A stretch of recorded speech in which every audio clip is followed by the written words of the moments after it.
ప్రియమైన దేవుని ప్రజలరా, సర్వకృపానిధి దేవుడు మనల్ని ప్రేమించి సజీవుల లెక్కలో ఉంచి మరొకసారి ఆయన సన్నిధి కాంతిలో ఈ విధంగా నిలబడే అవకాశాన్ని మనకు ప్రసాదించారు. గనుక చెప్పబడుతున్నటువంటి ప్రతి మాట వినయ విధేయతలతో, శ్రద్ధాశక్తులతో, భయభక్తులతో విని ఆయన చిత్తము మన బ్రతుకులో నెరవేరుటకు, ఆయన చిత్తానుసారంగా మనం జీవించుటకు కావాల్సినటువంటి స్థితిని మనమందరం కూడా సంపాదించుకోవాలని మీ అందరికీ నేను ప్రేమపూర్వకంగా హితవు పలుకుతున్నాను. బైబిల్ గ్రంథంలో వ్రాయబడినటువంటి సంగతులు విశ్వాసులైన వారు ఆయన చిత్తము ఎలా తెలుసుకోవాలో దానిని గూర్చి దేవుడు రాయించాడు. విశ్వాసులైన ప్రతి ఒక్కరూ కూడా దేవుని చిత్తాన్ని ఎలా తెలుసుకోవాలి, ఏ విధంగా అర్థం చేసుకోవాలి అనే దాని మీద ఎక్కువ గ్రంథంలో సంగతులు వ్రాయబడ్డాయి. ఇప్పుడు మనం దేవుని పిల్లలుగా, విశ్వాసులైన దేవుని ప్రజలుగా గ్రంథంలో వ్రాయబడినటువంటి ప్రతి సంగతిని అర్థం చేసుకుంటున్నప్పుడు, ఆలోచిస్తున్నప్పుడు మనం గమనించవలసినటువంటి విషయం ఏమిటంటే మన పూర్వపు స్థితి ఏమిటి అనేది మనం గమనించాలి.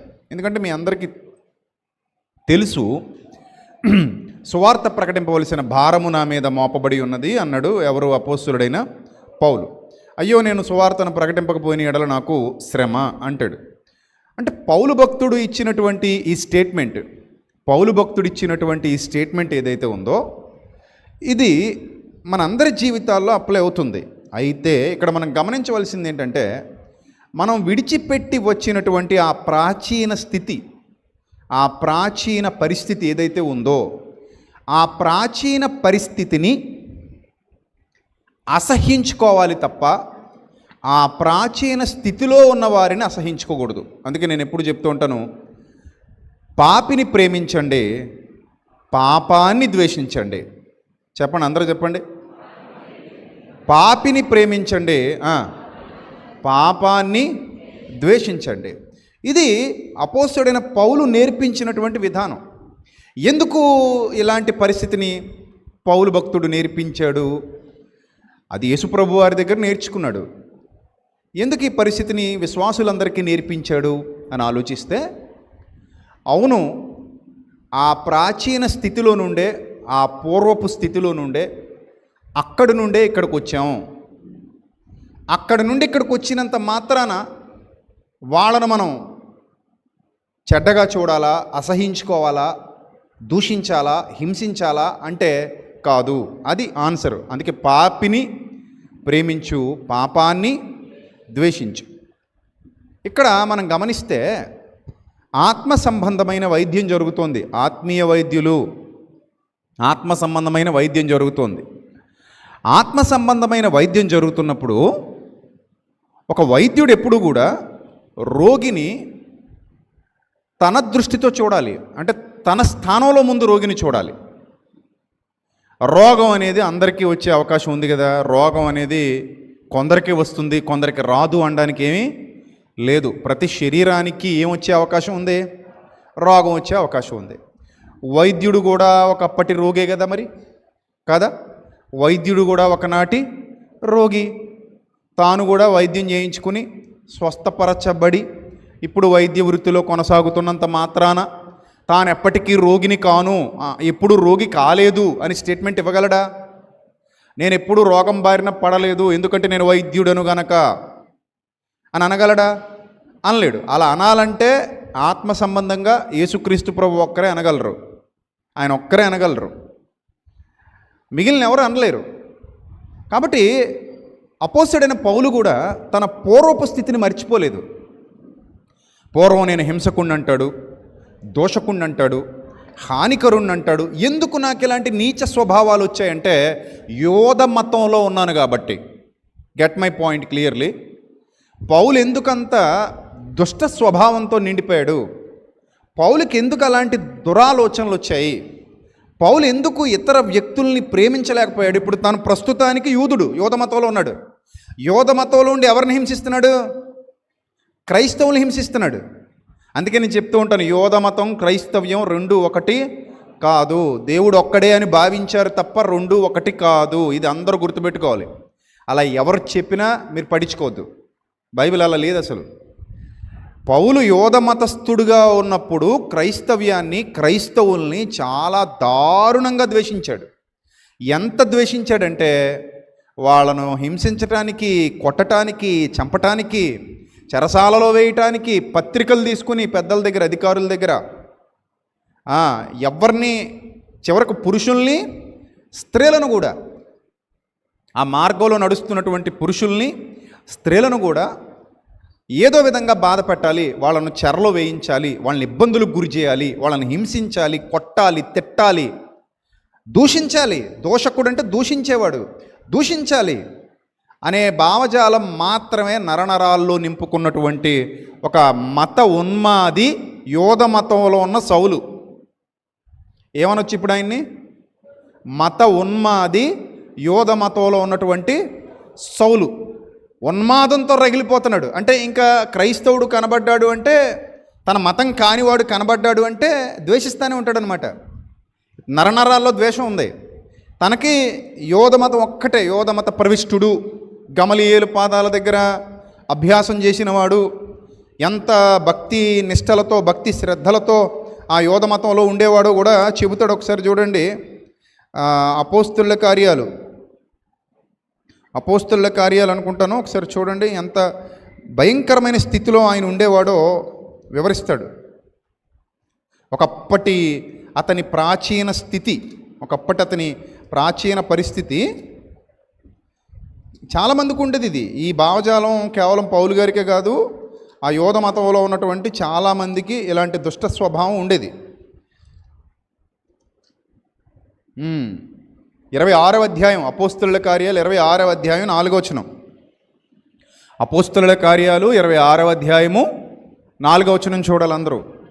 మొదటి నుండి యెరూషలేములో నా జనము మధ్యను బాల్యము నుండి నేను బ్రతికిన బ్రతుకు ఎలాంటిదో ఎవరందరూ ఎరుగుదురట. అబ్బా, యూదులందరికీ తెలుసు కదా నా క్యారెక్టర్ ఏంటో, నేను ఎలా ఉండేవాడినో, నా స్వభావం ఏంటో యూదులందరికీ తెలుసు. వాళ్ళ మధ్యలోనే పెరిగా, వాళ్ళతోనే ఉన్నా, వాళ్ళతోనే తిన్నా, వాళ్ళ మతంలోనే ఉన్నా. సో కాబట్టి యూదులందరికీ ఆ సౌలు అంటే ఎలాంటోడయ్యా అంటే, అమ్మో మహామత పిచ్చోడు. సౌలు ఎవరు? మత పిచ్చోడు, మత ఉన్మాది. వాళ్ళ యోధ మతం తప్ప ఇంకో మతం పేరెత్తితే రగిలిపోతాడు అనమాట, అగ్గి మీద గుగ్గిలం అయిపోతాడు. ఇంకా వేరే వాళ్ళు ఎవరైనా వస్తే వాళ్ళని దూషించేస్తాడు. దగ్గరుండి స్టెఫన్ చంపించేశాడంటే మీరు దాన్ని బట్టి అర్థం చేసుకోండి ఆయన క్యారెక్టర్ ఎలాంటిదో. దగ్గరుండి స్టెఫన్ని రాళ్లతో కొట్టించి చంపించేశాడు సౌలు. వస్త్రాల దగ్గర ఉన్నాడట సాక్షిగా. చాలా భయంకరుడు. అసలు జాలి, దయ, కరుణ, ప్రేమ ఇలాంటివి ఏమి ఉండవు. అంటే మనిషిని మనిషిగా చూడడం, మానవత్వం కూడా లేనోడు. ఏమి లేనోడు? మానవత్వము అంటే అర్థం ఏంటి? నాలాగే తోటి మనిషి అనే భావన మానవత్వం అంటారు. మానవత్వం అంటే అదేదో చెడ్డ పదము కాదు, అదేదో క్రీస్తుకు సంబంధం లేని పదము కాదు. నిన్ను వలే నీ పొరుగు వానిని ప్రేమించు అన్న దాంట్లో మానవత్వం ఇమిడి ఉందా లేదా? చెప్పండి, ఇమిడి ఉందా లేదా? అసలు మానవత్వం లేనోడికి ఆ పదం అప్లై అవ్వదు. నిన్ను వలే నీ పొరుగు వానిని ప్రేమించు అన్న పదంలో మానవత్వం ఇమిడి ఉంది.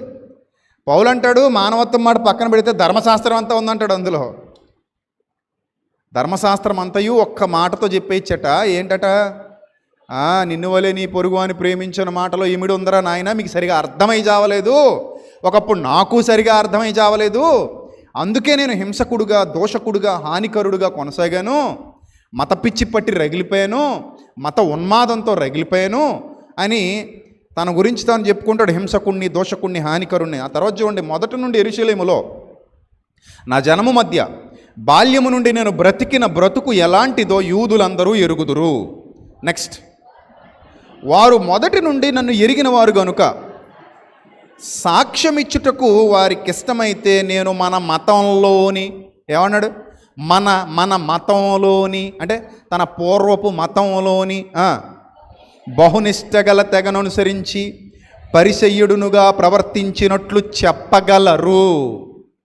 అంటే యేసు ప్రభువుని హింసించి ఇబ్బందికి గురి చేసిన శాస్త్రులు రెండో వర్గం ఎవరు? పరిసయ్యులు. ఆ పరిసయ్యుల వర్గానికి చెందినోడే సౌలు అనబడిన పౌలు.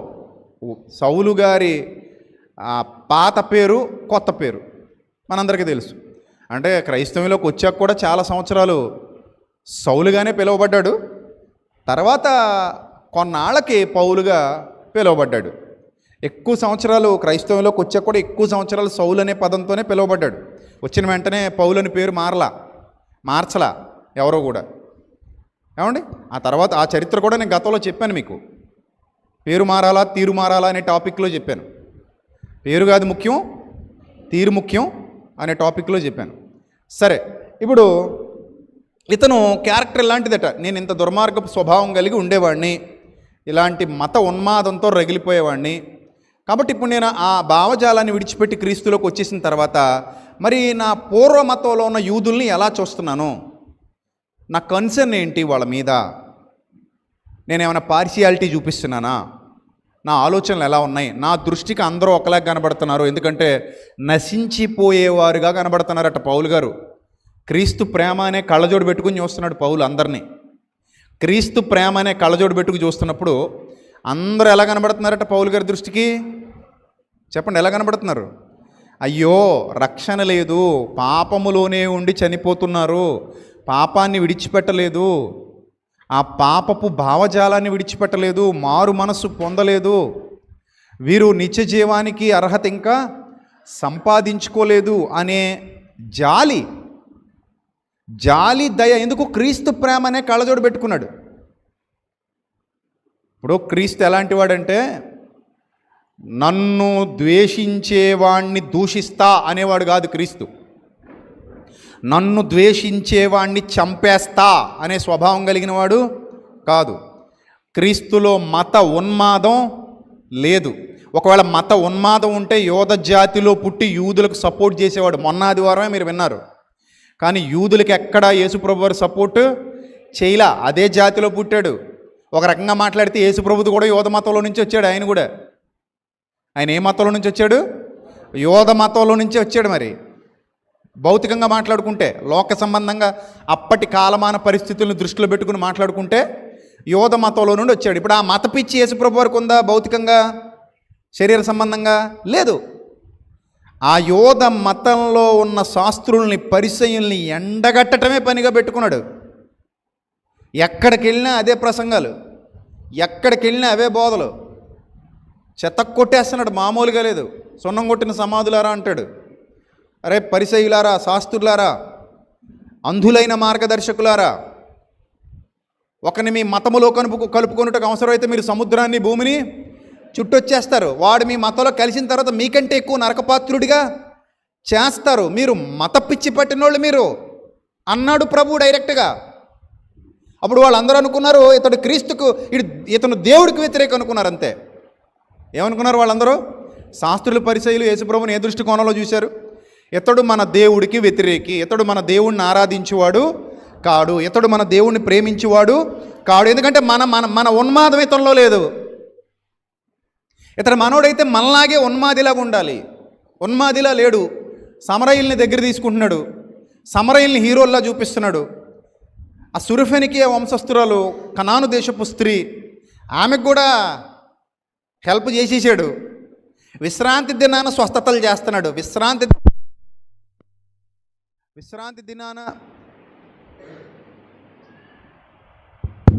విశ్రాంతి దినాన స్వస్థపరుచుట న్యాయమా కాదా? అదో పెద్ద వివాదం నడిచింది ఆ రోజుల్లో. అసలు యేసు ప్రభువు పేరేంటి చెప్పనా? పుట్టినప్పుడే ఆయనకు పేరు వచ్చింది. ఏంటట ఆయన పేరు? వివాదాస్పదమైన గుర్తంట ఆయన. యేసు ప్రభు గారికి వచ్చిన పేరేంటి? వివాదాస్పదమైన గుర్తు. ఏంటి వివాదం? ఇంకా అన్నింట్లో వివాదాలే ఆయనకి, ఎక్కడికి వెళ్ళినా వివాదాలే. వివాదాలు రాక మానవు అన్నట్టు వస్తాయి, ఎందుకు రావు? ఇప్పుడు కొన్నాళ్ళుగా ఒక రాయి కింద పురుగులన్నీ ఉండిపోయినాయి అనుకోండి. చీకట్లో ఉండి పురుగులు ఇవి, వెలుగు పరిచయం లేదు ఈ పురుగులకి. ఎప్పుడైతే రాయి పైకి లేపారో ఆ పురుగుల మధ్యలో ఏమొచ్చేస్తుంది? అర్రే గలిబిలు వచ్చేస్తుంది. అప్పటి వరకు చీకటే పరిచయం ఈ పురుగులకి, అందుకు అలవాటు పడిపోయి చక్కగా చీకట్లో సాయిగా పడుకుని ఉన్నాయి. ఎప్పుడైతే బ్యాటరీ లైట్ పడిందో గబ్బిలలన్నీ గలగలగలమంటూ, ఇప్పుడు చూడండి, ఎప్పుడైనా మీరు అరకులో వెళ్ళారనుకోండి, బొర్ర గుహలు ఉంటాయి. లోపల కంటే వెళ్ళిపోతే చీకటిగా ఉంటుంది బొర్రాలో.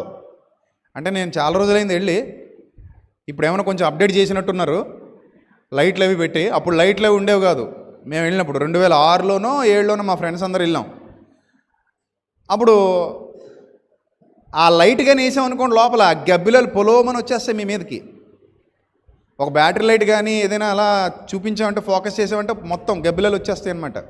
అందుకని చీకటికి అలవాటు పడిపోయిన గబ్బిలాలు ఇవి. సడన్గా నువ్వు బ్యాటరీ లైట్ వేసేసరికి వాటికి సత్యం రుచించదు, వచ్చేస్తాయి గబ్బిలాలన్నీ పొలోమని ఏకమై వచ్చేస్తుంటాయి. అలాంటి వివాదాస్పదమైన గుర్తుగా యేసుప్రభు ఉన్నారు. శాస్త్రులందరూ, పరిసయ్యులందరూ కలకలం వచ్చేసింది ఆయన మాట్లాడుతుంటే, ఆయన బోధిస్తుంటే. యెరూషలేములో మామూలుగా లేదు, ఓ కలకలం కలకలం కలకలం. ఎందుకు అలాంటి పరిస్థితి అంటే, యేసు ప్రభు వారు సత్యాన్ని ఉపదేశిస్తున్నారు, ఉన్నది ఉన్నట్టు మాట్లాడుతున్నారు. దేవుని మనసు మీకు అర్థం కాలేదు అని చెప్తున్నారు ఆ శాస్త్రులకి, పరిసయ్యులకి. ఇంక ఈయన మీద రకరకాలు, ఈయన దెయ్యం పట్టినోడని ఒక శాస్త్రి, ఈయన బయల్జెబూల్ వల్ల అధికారం పొంది ఇవన్నీ చేస్తున్నాడని మరొక పరిసయ్యుడు, పిచ్చివాడనొకడు, వెర్రివాడనొకడు, మీరెలా అతన్ని నమ్ముతున్నారని ఇంకొకడు, మీరెలా అతని వైపు చూస్తున్నారని మరొకడు. ఇలా రకరకాలుగా యేసు ప్రభువు వారి మీద విషపు బాణాలు వేయడం మొదలుపెట్టారు. విషపు బాణాలు. ఎన్ని బాణాలు వేసినా సత్యము సత్యమే, అసత్యము అసత్యమే. ఇప్పుడు యేసు ప్రభు వారి యొక్క ధైర్యం, ఆయన ధీరత్వం, ఆయన మాట్లాడే విధానం ఎలా ఉంటుందంటే, ఆయనకు మత పిచ్చి ఉండదు. ఎవరొచ్చినా ఆయన స్వస్థత చేశారు, ఎవరొచ్చినా ఆయన వాళ్లకు తోడుగా నిలబడ్డారు. తన దగ్గరకు వచ్చి వారిని ఎవరిని కూడా ఆయన త్రోసివేయలేదు. లేట్ అయిపోతున్నా కూడా స్వస్థత చేసి పంపించారు తప్ప, బాబు టైం అయిపోయింది, గేట్ క్లోజ్ చేసాం, సార్ భోజనానికి వెళ్తున్నారు, ఇప్పుడు స్వస్థతలు అవ్వవు, పొద్దున్న రండి అన్నట్టుగా ఎక్కడ మనకు బైబిల్లో ఒక వచనం కూడా కనబడదు. ఇందుకే స్వస్థత కోసం వచ్చిన వాళ్ళు అందరూ కూడా ఆయన నమ్మి వచ్చిన వాళ్ళు కూడా కాదు, వాళ్ళు యోధ మత పిచ్చున్నోళ్లే. అది ఎప్పుడు బయలుపడింది? శిలువ మరణం దగ్గర బయటపడింది వాళ్ళ మత పిచ్చి. మాకు బరబ్బాయే కావాలి, యేసుక్రీస్తు వద్దు, యోధ మత పిచ్చి. అది యోధ మతం మీద ఉన్న పిచ్చి, అది శిలువ మరణం దగ్గర బయటపడిపోద్ది.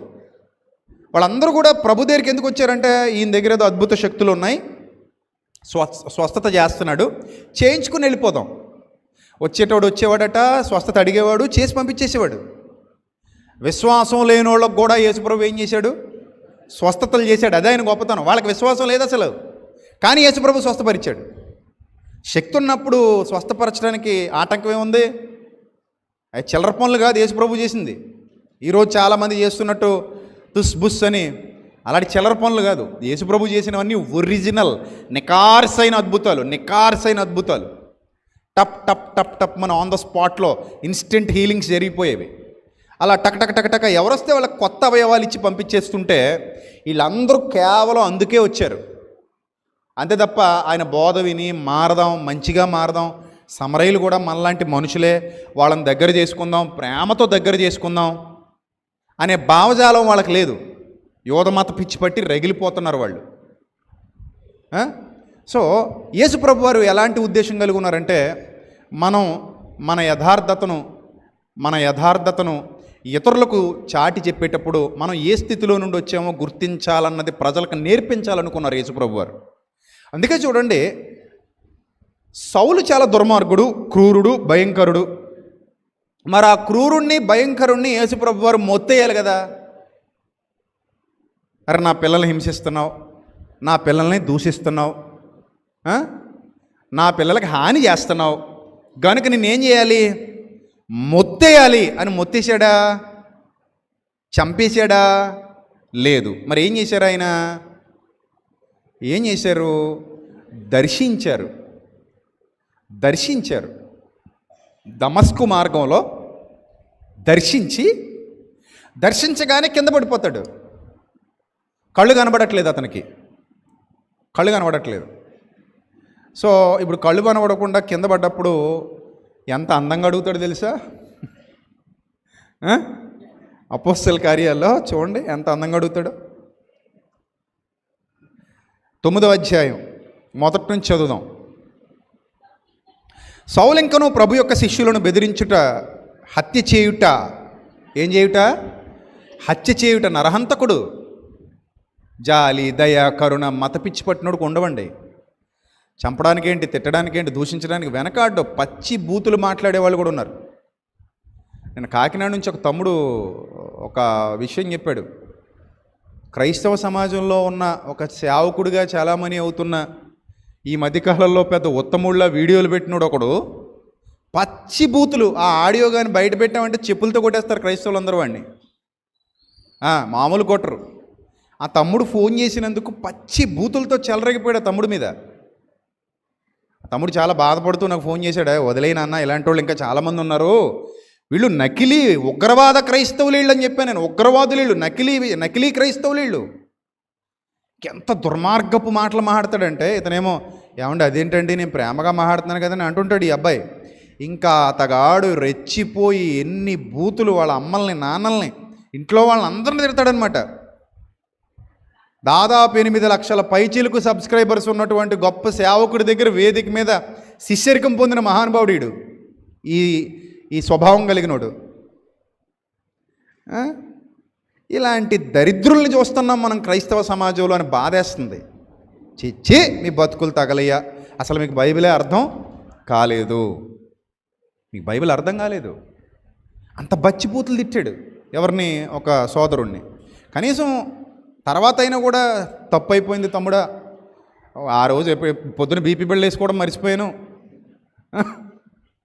పోనీ ఇప్పుడు ఏదో గుర్తొచ్చింది అందుకని నన్ను క్షమాపణ అడుగుతున్నానంటే ఒక అర్థం ఉండేది. అది కూడా లేదు. కొన 2 రోజులు పోయిన తర్వాత అయినా మనస్సాక్షి గద్దిస్తుంది కదా, అరే ఇలా అని ఉండకూడదు, ఇలా మాట్లాడి ఉండకూడదు అని గద్దిస్తే అప్పుడు మనం వెంటనే ఏం చెప్తాం, ఆవేశం లేదు అనేసారు అనుకుందాం. పౌలు గారు కూడా ఆవేశంలో అంటాడు, సున్నం కొట్టిన గోడ అంటాడు. అప్పుడు పక్కన ఉన్న వాళ్ళు అంటారు, ఏయ్ నువ్వు అసలు ప్రధాన యాజకుడిని, పెద్ద ఆయన్ని ఇలా దూషించడానికి నీకు అధికారం ఎక్కడదే, ఎందుకన్నా నువ్వు అలాగని అడుగుతారు. అప్పుడు ఆయన అంటాడు, నాకు ఆయన పెద్ద ఆయన నాకు తెలీదు బాబయ్య, సరే తెలియక అన్నాను అని వెంటనే అపాలజీ చెప్పేస్తాడు అక్కడ పౌలు భక్తుడు. సో కాబట్టి వీళ్ళకి ఆ కనీస జ్ఞానం కూడా లేకపోవటాన్ని మనం ఏమనాలంటే మరి అది ఎంతటి దుర్మార్గపు స్వభావమో ఇంకా వాళ్ళని అలా వదిలేయాలి. అందుకే నేను ఇలాంటి వాళ్ళని క్రైస్తవ ఉగ్రవాదులు అంటాను నేను. అంటే నిజమైన క్రైస్తవులు కాదు వీళ్ళు, నకిలీ క్రైస్తవ ఉగ్రవాదులు, అలాగే పేరు పెట్టాలి వాళ్ళకి. నకిలీ క్రైస్తవ ఉన్మాదులు, మత ఉన్మాదులు అనమాట వీళ్ళు. అలాంటి వాళ్ళు ఉన్నారు క్రిస్టియన్ సొసైటీలో. కనీసం ఆలోచించటం కానీ, పరిజ్ఞానం కానీ, వివేకం కానీ ఉండట్లా. పోనీ తప్పు దిద్దుకుందామన్న ఆలోచన కూడా ఉండట్లా. సరే ఏదో తప్పు జరిగింది, పౌలు గారిలాగా ఏదో అనేసాం, సరే మాట కాబట్టి వెనక్కి తీసుకుందాం, ఒక సారీ చెప్పేద్దాం అనే భావజాలం కూడా వాళ్ళలో లేదు.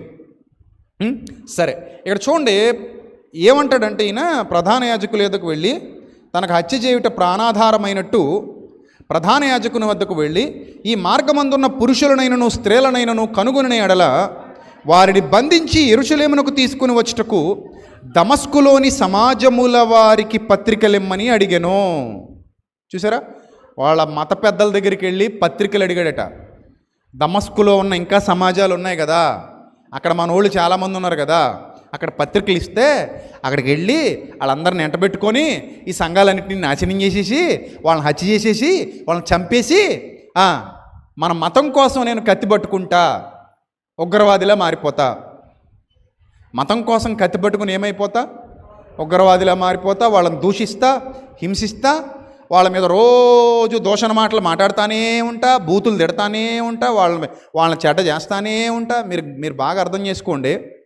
ఒక క్రైస్తవుడు ఒక హిందువు నిలబడి ఒకళ్ళొకళ్ళు తిట్టుకుంటున్నారు అనుకోండి, మామూలుగా మనుషుల్లో ఉన్నటువంటి నైజం ఏంటంటే ఎక్కువ శాతం మంది హైందువులందరూ హిందువుల వైపుకి హిందూ పక్షంగా తిడుతున్న వ్యక్తి వైపుకి వెళ్తారు. ఎక్కువ శాతం మంది క్రైస్తవులందరూ క్రైస్తవ పక్షంగా తిడుతున్న వ్యక్తి వైపుకి వెళ్తారు. కానీ మధ్యలో ఆగి ఆలోచించేవాడు జ్ఞానవంతుడు అవుతాడు. మధ్యలో ఆగి ఆలోచించి ఇద్దరిలో తప్పు ఎవరిది, అసలు వీళ్ళిద్దరూ కలిసి చేస్తున్నది ఏంటి, వీళ్ళ ద్వారా సమాజానికి మేలు జరుగుతోందా కీడు జరుగుతోందా అని విశ్లేషించేవాడు జ్ఞానవంతుడు అవుతాడు, క్రీస్తు ప్రేమ కలిగిన వాడు అవుతాడు.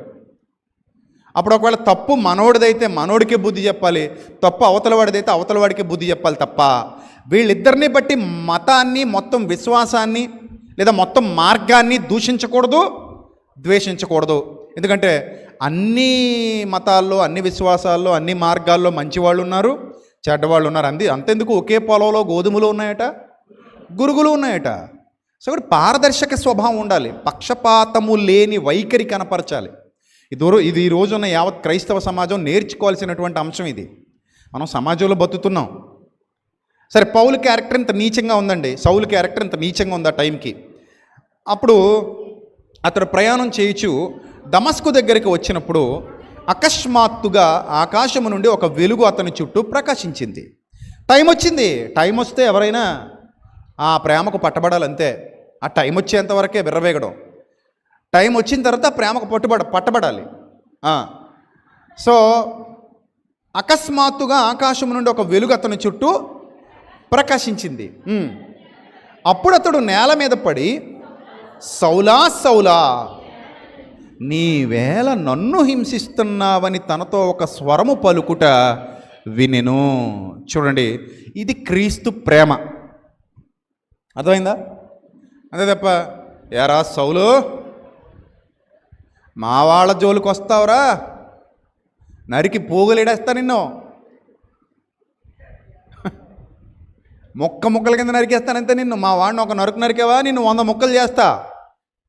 అది యేసుప్రభు క్యారెక్టర్ కాదు. ఇప్పుడు యేసుప్రభు వైద్యుడు కాబట్టి రోగాన్ని చూస్తున్నాడు, అంటే పాపాన్ని చూస్తున్నాడు తప్ప పాపిని ద్వేషించట్లేదు. పాపాన్ని, సౌలులో ఉన్న ఆ పాపాన్ని, మత పిచ్చిని, మత ఉన్మాదాన్ని ద్వేషిస్తున్నాడు. అరే నాయన, నువ్వు ఆ మత ఉన్మాదంలోంచి బయటికి రారా, కళ్ళకున్న గంతలు తీసే పొరల వంటివి రాలాగా. అతని కళ్ళ నుండి ఏం రాలాలి? అరే బాబు, నీ కళ్ళకున్న పొరలు రాలాలి, పొరలు రాలిపోవాలి. పొరలు ఉన్నాయి ఇంకా నీకు. చూడండి, అప్పుడప్పుడు పాము చర్మాన్ని వదిలేస్తుంటుంది, దాన్ని ఏదో అంటారు, కుబుసం విడిచింది అది అంటారు కదా. సో అలాగా నీకు కూడా కొన్ని పొరలు ఉన్నాయి. ఆ పొరలు వదిలేసుకో. ఆ పొరలు వదిలేసుకుంటే మనిషిలో చూస్తావు నువ్వు. అదే మొన్న కూడా చాలాసార్లు, ఇప్పటివరకు కొన్ని 100 సార్లు చెప్పుంటాను. ఏం చెప్పానంటే, నువ్వు క్రైస్తవుడు కావచ్చు, హిందువు కావచ్చు, ఇస్లాం కావచ్చు, బుద్ధిజం కావచ్చు, జైనిజం కావచ్చు, సిక్కిజం కావచ్చు, నీ పరిధి వరకే నీ విశ్వాసం కొనసాగుతుంది.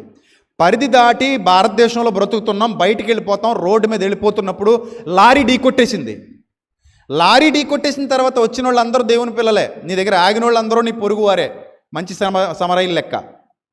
వాళ్ళలో ఎవరు నిన్ను హాస్పిటల్కి తీసుకెళ్తే నువ్వు వెళ్ళాలి, అంతే తప్ప రక్తలు కొట్టుకుంటూ నీదేమతం, మా క్రైస్తవుడమేనా? కాదు బాబయ్య, నేను అయ్యప్ప స్వామి మాల వేసుకుని వచ్చాను బాబయ్య. అయ్యి బాబాయ్ అయితే నన్ను ముట్టుకోకు. నీదేమతం? నేను ఇస్లాం భక్తుడిని బాబయ్య, అల్లాను పూజిస్తాను. అచ్చచ్చచ్చ అసలు ముట్టుకోకు. ఎవడో ఇక్కడ ఎవరైనా క్రైస్తవులు ఉన్నారా, నన్ను తొందరగా హాస్పిటల్ తీసుకెళ్ళండి బాబు, చచ్చిపోతున్నాను బాబు అంటే ఉన్నోళ్ళందరూ పోతారు.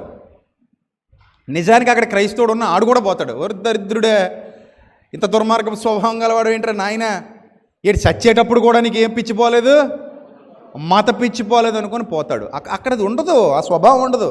హాస్పిటల్కి వెళ్ళిపోయిన తర్వాత డాక్టర్ గారు కత్తి పట్టుకుని కుట్లేయడానికో కట్ చేయడానికో వస్తున్నప్పుడు, ఆగా నువ్వు క్రైస్తవ ఎంబీబీఎస్సా, ఇస్లాం ఎంబీబీఎస్సా, హిందూ ఎంబీబీఎస్సా అంటే అన్ని ఎంబీబీఎస్లు ఉండవు నాయన, ఒక ఎంబీబీఎస్సే ఉంటుంది నాయన అంటే మాకుంటుంది అని ఎవడైనా మత పిచ్చోడు అన్నాడు అనుకోండి, ఆ డాక్టర్ గారు ఏం చేస్తాడు? ఏ సైనైడ్ ఇంజెక్షన్ ఇచ్చేస్తాడు, దైద్యం వదిలిపోద్ది. ఇలాంటి చీడపురుగు ఎందుకని. సో కాబట్టి మీకు రియాలిటీలోకి రండి, ప్రాక్టికల్గా ఆలోచించండి. మనం అందరం కలిసి బతుకుతున్నాం ఇక్కడ, ఎవరిని మనం ద్వేషించొద్దు. మనందరం కలిసి మన చుట్టూతా ఉన్నవాళ్ళు. నాకు ఒక ఇన్సిడెంట్ బాగా గుర్తు. 2013 అనుకుంటాను నేను క్రైస్తవంలోకి వచ్చిన తొలి దినాల్లో. 10లో కదా నేను వచ్చింది, 12 కానీ 13 కానీ, మేబీ 12 అవ్వచ్చు, అంటే సరిగ్గా టైం గుర్తులేదు. ఈరోజు అవకాశం ఉంటే వాళ్ళని తీసుకొద్దాం అనుకున్నాను కానీ కుదరలేదు. ఏదో రోజు తీసుకొచ్చి నిలబెడతాను మీ ముందు. ఇదే ప్రాంతంలో, అప్పటికి మీలో చాలామంది నా దగ్గర లేరు, కొంతమంది ఉన్నారు. ఇదే ప్రాంతంలో ఈ బాలు వీళ్ళందరికీ తెలుసు. ఇదే ప్రాంతంలో ఒక మీటింగ్ నిర్వహించాం. వర్షాకాలం, మంచి వర్షం పడుతుంది. వర్షం పడుతుంటే ఆ మీటింగ్ ఆగిపోయింది. ఆగిపోతే అక్కడ తాతానగరంలో ఒక రామాలయం ఉంటుంది. అది నాకు తెలిసి వీళ్ళెవరో జాలర్లు ఉంటారు కదా, నెయిలీలా ఏదో అంటారు, ఏమో నాకు ఆ పేరు క్లియర్గా తెలియదు, కానీ వాళ్ళు జాలర్లు, అంటే చేపలు అమ్ముతుంటారు. వాళ్ళ వృత్తి జాలరి వృత్తి. సో వాళ్ళ రామాలయం అది. ఆ రామాలయం దగ్గర గ్రౌండ్లో ఆ రామాలయం అరుగు మీద స్టేజ్ వేయించి వాక్యం చెప్పమని వాళ్ళు చెప్పారు. అది భారతీయత అంటే. సో అలాంటివి చూసినోండి నేను. వాళ్ళందరినీ తీసుకొచ్చి కావాలంటే వేదిక మీద సాక్ష్యం చెప్పించగలను, అలా జరిగిందా లేదా, ఇచ్చారా లేదా అని. దాన్ని పాడు చేసేవాడు క్రైస్తవ్యంలో ఉన్నా హిందుత్వంలో ఉన్నా ఎక్కడున్నా వాడు చెడపురుగే. ఇప్పుడు వాళ్ళు మనల్ని అంత ప్రేమించి, బాబు ఇక్కడ పెట్టుకోండి మీటింగ్, వర్షం వస్తుంది కదా, వర్షం మీటింగ్ అయిపోయింది, ఈ అరుగు మీద మీరు స్టే చేసేసుకోండి, మాకేం ఇబ్బంది లేదని ఆ కమిటీ మొత్తం. ఏం భారతీయత అది? ఇప్పుడు నా మతంలోకి అన్యాయంగా నేను లాగేసుకోవాలి, నీ మతంలోకి అన్యాయంగా నన్ను లాగేసుకోవాలి, ఇది కాదు. నీకు సత్యం అర్థమైనోడు ఎవరికి నచ్చిన మార్గంలోకి వాడు వెళ్ళిపోతాడు. ప్రభు వారి హృదయం తెరవాలి, నువ్వు సత్యం మాత్రమే ప్రకటించాలి. అది ప్రేమపూర్వక భావనతో మాత్రమే ప్రకటించాలి తప్ప ద్వేషంతో మనం ఎవరిని దగ్గర చేసుకోలేము, ద్వేషంతో మనం ఎవరిని సత్యం చెప్పలేము. ఎవరికి కూడా ద్వేషంతో ఎవరో మారు మనస్సు పొందరు కదా. సో కాబట్టి మనం దాన్ని అర్థం చేసుకోవాలి. అందుకే నేను ఆ చర్చలో కూడా ఏం చెప్పానంటే, ఏమంటే గతంలో ఒక డిబేట్కి వెళ్ళినప్పుడు చాలామంది బాధపడ్డారు, ఒక వ్యక్తి గురించి ఎందుకు ఇలా మాట్లాడేసావని. సో అందుకే నేను వాళ్ళందరికీ క్షమాపణ చెప్పా బహిరంగంగా. ఇక మీదట ఎప్పుడైనా ఇలాంటి చర్చ జరిగితే మీ పర్మిషన్ తీసుకునే నేను వెళ్ళి మాట్లాడతాను, మీరు ఓకే అంటే మాట్లాడతాను. అంటే ఎక్కువ మంది ఓకే అంటే, ఎక్కువ మంది ఓటింగ్ పెట్టి, బాబు వెళ్తున్నాను మరి ఓకేనా, మీకు అందరికీ ఇబ్బంది ఏం లేదు కదా, ఏ ఇబ్బంది లేదు, వెళ్ళండి బాబు, మీరు ఎలాగ ప్రేమపూర్వకంగా మాట్లాడుకుంటానంటే మాట్లాడుకోండి, గ్రంథాల దగ్గర పెట్టుకుని అంటే ఇట్స్ ఓకే. అది ప్రేమపూర్వక వాతావరణంలో జరిగేటువంటి చర్చ. ఏదైనా మనం చెప్పినప్పుడు కూడా అవతల వ్యక్తికి అర్థమయ్యే విధంగా చక్కగా ప్రేమపూర్వకంగా చెప్దాం, ఇబ్బంది లేదు. అదే తప్ప దూషణ, ద్వేషం, ఇతరుల మీద ద్వేషాన్ని నింపటం, దట్ ఈజ్ నాట్ కరెక్ట్. అది కరెక్ట్ కాదు, అది మంచి పద్ధతి కాదు. సో ఇప్పుడు యేసు ప్రభు వారు సౌలు గారిని ఎంత గౌరవంగా, ఎందుకు నన్ను హింసిస్తున్నావు అని అడిగారు. అప్పుడు ఈయన స్వభావం అదే, ఎందుకంటే బేసిక్గా ఆయన నేచర్ అలాంటిది. అలాంటిది ఏమంటాడు, ప్రభువా నువ్వు ఎవడవని అడిగాడు. ఎంత అందంగా అడిగాడు చూడండి, ప్రభువా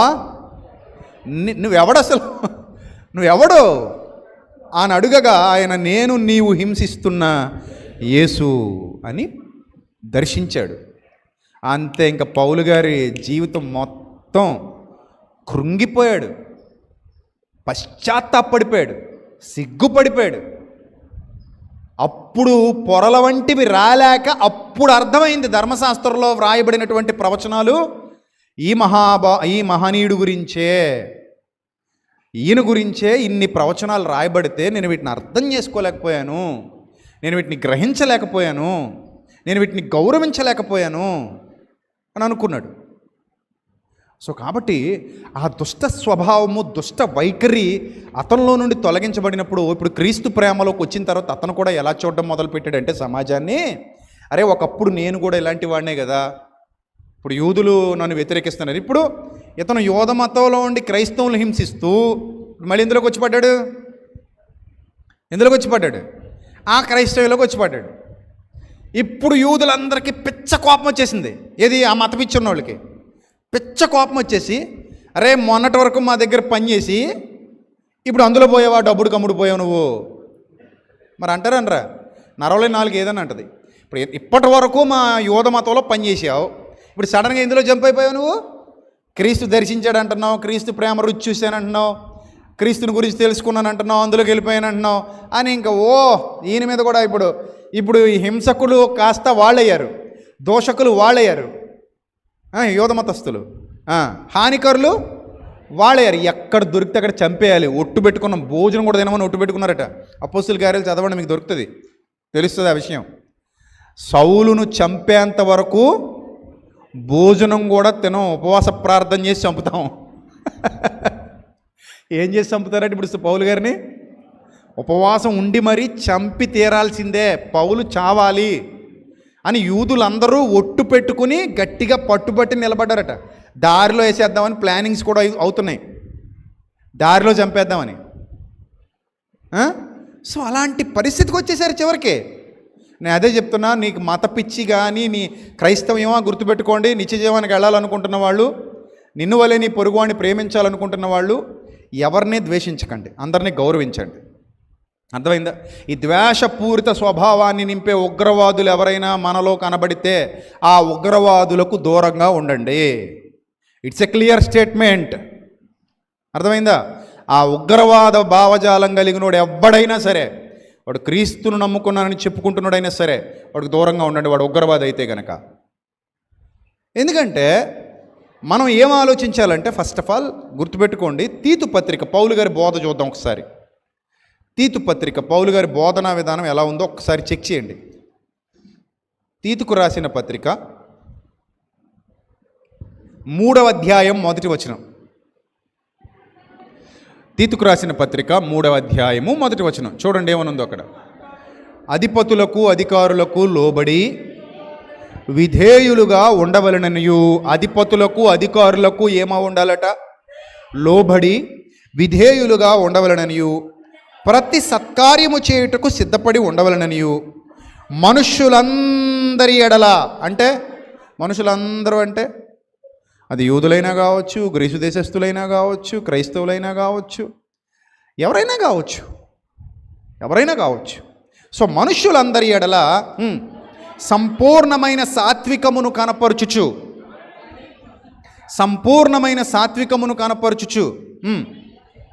ఎవనిని దూషింపక జగడమాడని వారును శాంతులనై ఉండవలనని వారికి జ్ఞాపకము చేయుము. బాగా గుర్తుపెట్టుకోండి. ఇప్పుడు కొంతమంది, నేను చెప్పాను కదా ఒక వీడియోలో, మా వీధిలో వెలంపేట రామాలయం దగ్గర నుంచి జెండాలు కట్టుకుంటూ వచ్చి మా వీధిలో మా ఇంటి చివరి గోడకు కూడా, ఇంటికంటే డైరెక్ట్ ఇంటి మీద కట్టేలే, చివరి గోడకి కట్టుకుంటూ వెళ్ళారు అని చెప్పాను కదా. సో దానికి కొంతమంది ఇంటికి రాముడి జెండాలు కట్టించుకున్నాడటండి అనే క్రైస్తవ ఉగ్రవాదులు మాట్లాడుతున్నారు. నేను వాళ్ళతో చెప్తా, అరే రాముడి గుడి దగ్గర మీటింగ్ పెట్టించారు వాళ్ళు, దుర్మార్గులారా. మీటింగ్ పెట్టించారా? ఇదే ప్రాంతంలో వర్షం వస్తుంటే ఇక్కడ స్టేజ్ వేసుకోండి అని చెప్పి స్టేజ్ ఇచ్చారు వాళ్ళు. అలాంటి వాళ్ళు మరి మా ఏరియాలో మరి ఏదో జెండాలు కట్టుకుంటూ పోతుంటే నేను వద్దంటే నేను ఉన్మాదిని అవుతానా, వాళ్ళు ఉన్మాదులు అవుతారా? చెప్పండి. పరస్పర సహకారం, పరస్పర గౌరవం కాదా ఇది? అవునా కదా? ఆలోచించండి. వాళ్ళు మన మీటింగ్ వాళ్ళ గుడి అరుగు మీద స్టేజ్, మళ్ళీ పక్కన ఎక్కడో కాదు. తెలుసా ఆ రోజు అందరికీ? మీరు అందరూ ఉన్నారు కదా ఆ రోజు. అదిగో ఇక్కడ సాక్షులు ఉన్నారు. అప్పటికి చిన్న చిన్న చిన్న పాప దేవి. అప్పుడు నీ వయసు ఎంత ఉంటుంది? ఏ 6th క్లాసో 5th క్లాసో చదువుతున్నావు అంతే కదా. ఇప్పుడు 2 బిడ్డల తల్లి అయింది. సో అంటే అప్పటికి తెలుసు, అప్పుడున్న వాళ్ళందరికీ తెలుసు, అరే ఎంత సామరస్యం కలిగి ఉంటారు వీళ్ళని. ఈ సామరస్యాన్ని పాడు చేద్దామని చూసేవాడు ఎవ్వడూ మనకు అవసరం లేదు. మనం భారతదేశంలో ఉన్నాం, మొదట మనం భారతీయులం, తర్వాత పలు రకాల విశ్వాసాలు కలిగి ఉన్నాం. ఎవరికి నచ్చిన విశ్వాసంలో వాళ్ళు కొనసాగుతారు, కానీ మనందరం ఒకే విశ్వాసంలో ఉన్నాం. విశ్వాసం ఒక్కటే ఇక్కడ, కానీ అక్కడికి వెళ్ళిన తర్వాత విశ్వాసం ఒక్కటే అనడానికి లేదు. ఎందుకంటే రకరకాల విశ్వాసాలు ఉన్నాయి దేశం అంతటా. మన సంఘంలో మాత్రమే ఏమని మాట్లాడాలి? విశ్వాసం ఒక్కటే అనాలి. బయటికి వెళ్ళిన తర్వాత ఏమనాలి? ఎవరి విశ్వాసం వాళ్ళది అనాలి. ఎందుకు? అక్కడ రకరకాల విశ్వాసాలు ఉన్నాయి. సో కాబట్టి నువ్వు ద్వేషించి, దూషించి, లేదా ఇది అనేస్తే ఎవడు నువ్వు ప్రకటించే సత్యాన్ని వినడు. అలాగే వాళ్ళు నిన్ను ద్వేషించినప్పుడు వాళ్ళు చెప్పేది కూడా నువ్వు వినడానికి ఇష్టపడవు. అవునా కాదా? అవును. సో సామరస్యపూర్వక వాతావరణంలో శాంతి సమాధానం వర్ధిల్లుతూ అక్కడ సత్యం ప్రకటింపబడితే ఎంత బాగుంటుంది. యూద మతస్థులు దీన్ని పాడు చేశారు ఆ రోజుల్లో. అందులో ముందు పునాది వేసినాడు పౌలే. తర్వాత అందుకే అన్ని దెబ్బలు తిన్నాడు. ఈ తప్పంతా నేను చేసిన పెంటే కదా ఇది, గతంలో నేనే ఇలాగే తగలడ్డాను కదా. సో అందుకని వాళ్ళని ప్రేమిస్తూ ఏమని చెప్తాడంటే సంఘానికి, మనుషులందరి ఎడల సంపూర్ణమైన సాత్వికమును కనపరచుచు ఎవరిని దూషింపక జగడమాడని వారును శాంతులునై ఉండవలననియు వారికి జ్ఞాపకము చేయుము. ఎందుకనగా మనము కూడా, 3వ వచనం అందరూ అండర్లైన్ చేసుకోండి, ఒక వైద్యుడు రోగిని ఏ దృష్టితో చూడాలి? ఇప్పుడు నేను వైద్యుడిని అయిపోయాను కదా, ఇప్పుడు నేను గొప్పని అయిపోయాను కదా అనే భావజాలం కాదు.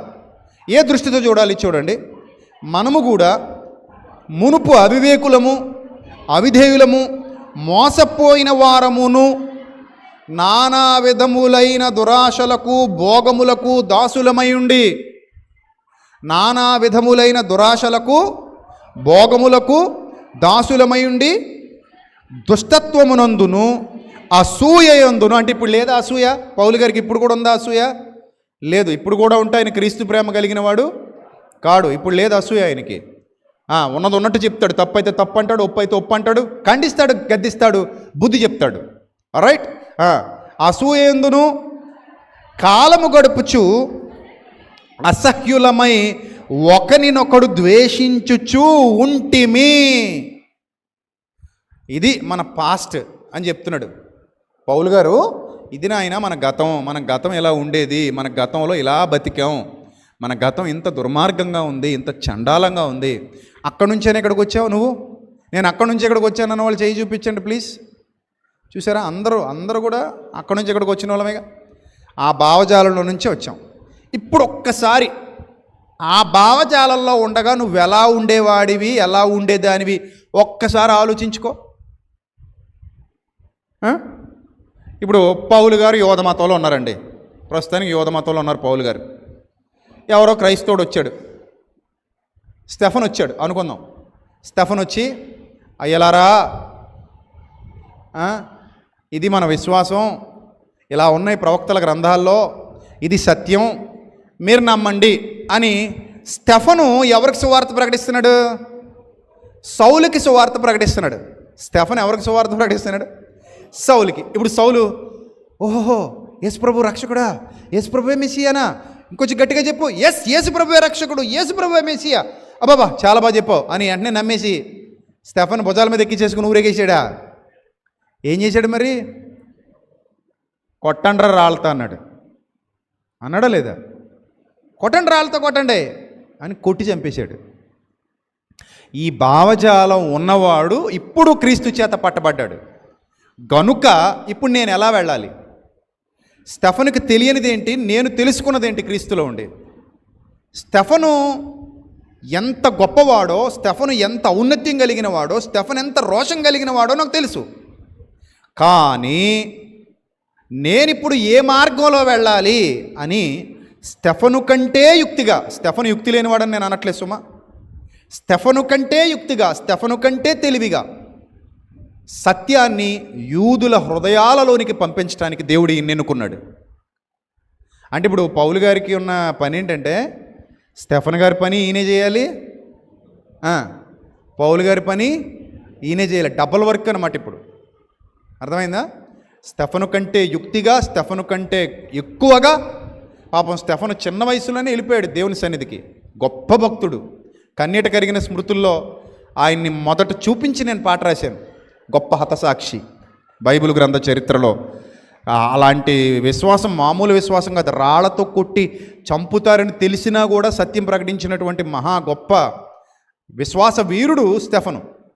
కానీ ఇప్పుడు పౌలు గారి లెక్క వేరు, పౌలు గారి ఆలోచన విధానం వేరు, పౌలు గారి తెలివితేటలు వేరు. అమ్మో, పౌలు గారు మామూలు తెలివైనడు కాదు. ఆయన తెలివితేటల ముందు ఎవ్వడు సరిపోడు. అది అపోస్తలులే ఒప్పుకున్నారు, అంత తెలివైనడు. సో అంత చక్కగా, అంత తెలివిగా, అంత యుక్తిగా సత్యాన్ని వారి హృదయాలలో నింపటానికి కష్టపడినటువంటి యూదుల్లో నుండి వచ్చి, ఆ యూదుల్లో ఉన్న వ్యతిరేకతలు తెలిసి, ఆ యూదుల్లో ఉన్నటువంటి ఆ అసమానతలు తెలిసి, ఆ సత్యాన్ని ఆ యూదులకు తెలివిగా బోధించగలిగినటువంటి యుక్తిపరుడు ఎవరు? పౌలు మహాభక్తుడు. సో కాబట్టి పేతురు కంటే కూడా, పేతురు గారు కూడా ఒకనొక సందర్భంలో పౌలు గారి గురించి ఎలా మాడతారు? అమ్మో, అందులో కొన్ని సంగతులు గ్రహించుటకు మీకు కష్టమైనవి, తనకు అనుగ్రహింపబడిన జ్ఞానము చొప్పున ఆ పత్రికలు మీకు వ్రాసి ఉన్నాడు, అంత క్యాపబిలిటీ ఉన్నాడు పౌలు అని తన సొంత పత్రికలో రాస్తాడు. ఎవరు? అపోస్తలుడైన పేతురు గారు. అంటే పౌలు గారికి ఉన్న జ్ఞానాన్ని గొప్పగా మాట్లాడతాడు. చాలా జ్ఞానవంతుడు, వివేకవంతుడు, దేవుని ఏర్పాట్లో ఉన్నవాడు. దేవుడు ఎన్నుకున్నాడు ఆయన్ని. ఆయన ఎన్నుకొని ఆయన ద్వారా గొప్ప కార్యాలు జరిగించుకుంటున్నాడని పేతురుకి అర్థమైంది. కాబట్టి పేతురు ఆ విషయాన్ని తన గ్రంథంలో ఏం చేశాడు? స్పష్టం చేసి రాసి సంఘానికి ఇచ్చాడు. సో ఇక్కడ మనం గమనిస్తే ఇక్కడ ఏమంటాడంటే 3వ అధ్యాయంలో, ఎందుకనగా మనము కూడా మునుపు అవివేకులం, అవిధేయులం, మోసపోయిన వాళ్ళం, నానా విధములైన దురాశలు మనకుండేవి, ఆ భోగాల్లోనే మనం కాలం గడిపేవాళ్ళం, దాసులం, దుష్టత్వం నందు అసూయందు కాలం గడుపుచు అసహ్యులమై ఒకరినొకడు ద్వేషించుచు ఉంటిమి గాని మన రక్షకుడైన దేవుని యొక్క దయయు మానవుల ఎడల ఆయనకున్న ప్రేమయు ప్రత్యక్షమైనప్పుడు. ఎవరి ఎడల ఆయనకున్న ప్రేమ? మానవులందరి ఎడల ఆయనకున్న ప్రేమ. మానవులందరి ఎడల ఆయనకున్న ప్రేమ ప్రత్యక్షమైనప్పుడు మనము నీతిని అనుసరించి చేసిన క్రియల మూలముగా గాక తన కనికరము చొప్పుననే పునర్జన్మ సంబంధమైన స్నానము ద్వారా మనకు పరిశుద్ధాత్మ మనకు నూతన స్వభావము కలుగజేయట ద్వారా మనలను రక్షించెను అంట. కాబట్టి ప్రియమైన దేవుని సంఘమా, మనం ఏ సమయంలో ఎలా ఉండాలి, ఎవరితో ఎలా వ్యవహరించాలి, ఎక్కడ ఎలా మాట్లాడాలి, ఏ టైంలో ఎలా ఆలోచించాలి, ఈ పావురముల వలె నిష్కపటులై పాముల వలె వివేకము కలిగి యుక్తి కలిగినటువంటి ఆలోచన విధానం కలిగి సత్య మార్గంలో ముందుకు నడిచేవారే నిజమైన క్రీస్తు ప్రేమ కలిగిన వారు. ఆ క్రీస్తు ప్రేమ మనలో ఎప్పటికీ ఉండాలి. ఎవరిని చూసినా సరే ఒకటే దృష్టితో చూడాలి. వీళ్ళందరూ దేవుని పిల్లలే, అంతటను అందరూ మారు మనస్సు పొందవలనని దేవుడు మనుష్యులందరి ఎడల ఎలా ఉన్నాడట? దీర్ఘశాంతము గలవాడే ఎదురు చూస్తున్నాడట. ఏ ఒక్కరూ నశింపవలనని ఇచ్చయింపక, ఏ ఒక్కరూ నాశనానికి వెళ్ళిపోకూడదు. అంతటా అందరూ ఏం పొందాలి? మారు మనసు పొందాలి. అంతటా అందరూ మారు మనసు పొందాలి. అందరూ సత్యంలోకి రావాలి. అందరూ దేవుని జ్ఞానాన్ని బట్టి అతిశయించాలి. సో ఇప్పుడు ఇది ప్రభు యొక్క కోరిక, ప్రభు యొక్క ఆలోచన, ఇది ప్రభు యొక్క ఉద్దేశం ఇది. కాబట్టి దేవుని పిల్లలుగా ఎవరిని చూసినా సరే, అయ్యో నశించిపోతున్నారు, పాపంలో ఉన్నారు, వీళ్ళని పాపంలో నుండి విడిపించాలి, పరిశుద్ధమైన మార్గంలోకి నడిపించాలి, పరిశుద్ధంగా వాళ్ళు బ్రతికేలా చేయాలి, వాళ్ళు మారు మనసు పొందాలి, సత్యంలో నడవాలి. ఈ ఆలోచన ఉండాలి తప్ప ఎవడెలా పోతే నాకెందుకు, ఎవడు నశించిపోతే నాకెందుకు, ఎవడెలా నాశనం అయిపోతే నాకెందుకు, అది యేసుప్రభు భావజాలం కాదు. యేసుప్రభు వారు కూడా ఎక్కడా కూడా, ఇప్పుడు ఒక పాయింట్ మీకు చెప్తాను. కైసరుకు పన్నిచ్చటం న్యాయమా కాదా అని అడిగారు, ఇరికించడానికే. ఇప్పుడు యేసుప్రభుని ఏం చేయాలి వాళ్ళు? అది ఇరికించే క్వశ్చనా లేకపోతే ప్రేమతో అడిగిన క్వశ్చనా? చెప్పండి, ఏం క్వశ్చన్ అది? ఇరికించాలి. ఇక్కడ యేసుప్రభు ఒక్క మాట నేను ఎందుకు ఇవ్వాలి అంటే సరిపోయింది, అంతే. అందుకే మొత్తం ఆ రోజే కైసరు బలగాలన్నీ వచ్చేయడానికి ప్లాన్ చేస్తారనమాట వీళ్ళు. సాక్షులను తీసుకెళ్ళి, సార్ కైసరికి పన్ను ఇవ్వద్దు అంటున్నాడు సార్ అంటే, ఇంక సువార్త ముందుకెళ్ళిన వారు అక్కడ ఆపేసి ఇంకా ఆ రోజు ఏదో చేద్దాం అన్నట్టు వస్తారు. అది సాతాను కుయుక్తి. యేసుప్రభుకు తెలీదా? అంత చిన్నోడు ఆయన. ఆయనను మాటలలో చిక్కుపరచాలని వాళ్ళ కుయుక్తి ఏంటంటే, ఇప్పుడు వచ్చిన వాళ్ళ కుయుక్తి ఏంటంటే, యేసుప్రభు వారిని మాటల్లో ఏం చేయాలి? చిక్కుపరచాలి. ఎక్కడ వలేస్తే దొరికితే అక్కడ వలేసేసి పట్టేసి లాక్ చేసి అలా పడేయాలి ఆయన. అందుకే వచ్చిన క్వశ్చన్ ఏంటంట, బాగా ఆలోచించుకుని వచ్చుంటారు. ఏమనంటే, మనం వెళ్దాం, ఒక మాట అడుగుదాం. ఏమడుగుదాం? కైసరికి పన్ను ఇవ్వడం న్యాయమా కాదా అని అడుగుదాం. ఒకవేళ ప్రజలందరి కోసం ఇవ్వద్దు అన్నాడు అనుకోండి. ఎందుకంటే ఇప్పుడు ప్రజలు పన్ను కట్టడానికి బాధపడతా ఉన్నారు. ఇప్పుడు పన్ను కట్టడానికి ప్రజలందరూ ఏం చేస్తున్నారు? బాధపడుతున్నారు. అయ్యి బాబోయ్ నిన్ను పన్నులు వేసేస్తున్నాడు మా మీద, కట్టలేక చచ్చిపోతున్నాం అని బాధలో ఉన్నారు ప్రజలు. అది వాళ్ళకి తెలుసు. ఈయన ప్రజాపక్షపాతి కాబట్టి ఇప్పుడు అలా అంటే ప్రజలకు వ్యతిరేకం చేద్దాం, ఇలా అంటే కైసరికి వ్యతిరేకం చేద్దాం, ఏదోటి చేద్దాం అని వచ్చారు వాళ్ళు. కైసరికి పన్ను ఇవ్వడం, మళ్ళీ ముందుకు పొగేస్తున్నారు. పొగ ఏమని? నీవు మోమాటము లేనివాడవనియు, నీవెవనిని లక్ష్య పెట్టనివాడవనియు మేమెరుగుదుము. ఏం పొగ! ఈ పొగ చూడగానే యేసుప్రభు బాబా మన మీద వీళ్ళకింత ఎక్స్పెక్టేషన్స్ ఉన్నప్పుడు మనం అస్సలు తగ్గకూడదు అని అనుకోవడానికి ఆయన కమెడియన్ కాదు కదా. జ్ఞానవంతుడు, మహాజ్ఞాని. కలిగి ఉన్నదేది ఆయన లేకుండా కలగలేదు. వచ్చిన వాళ్ళు అందరూ పిల్లలు. ఆయన ముందు పిల్లలు. వాళ్ళ పుట్టుపూర్వోత్తరాలు, వాళ్ళ చరిత్ర, వాళ్ళ హృదయాలోచనలు అన్నీ ఎరిగినవాడు కదా. సో వీళ్ళు వచ్చి యేసుప్రభు వారిని, బోధకుడా నీవెవరిని లక్ష్య పెట్టని వాడవనియు, నీవు మొమాటము లేనివాడవనియు అంటే నీకు భయం లేదు, నువ్వు ధీరుడివి, వీరుడివి, సింహానివి నువ్వు. అయితే ఏంటి ఇప్పుడు?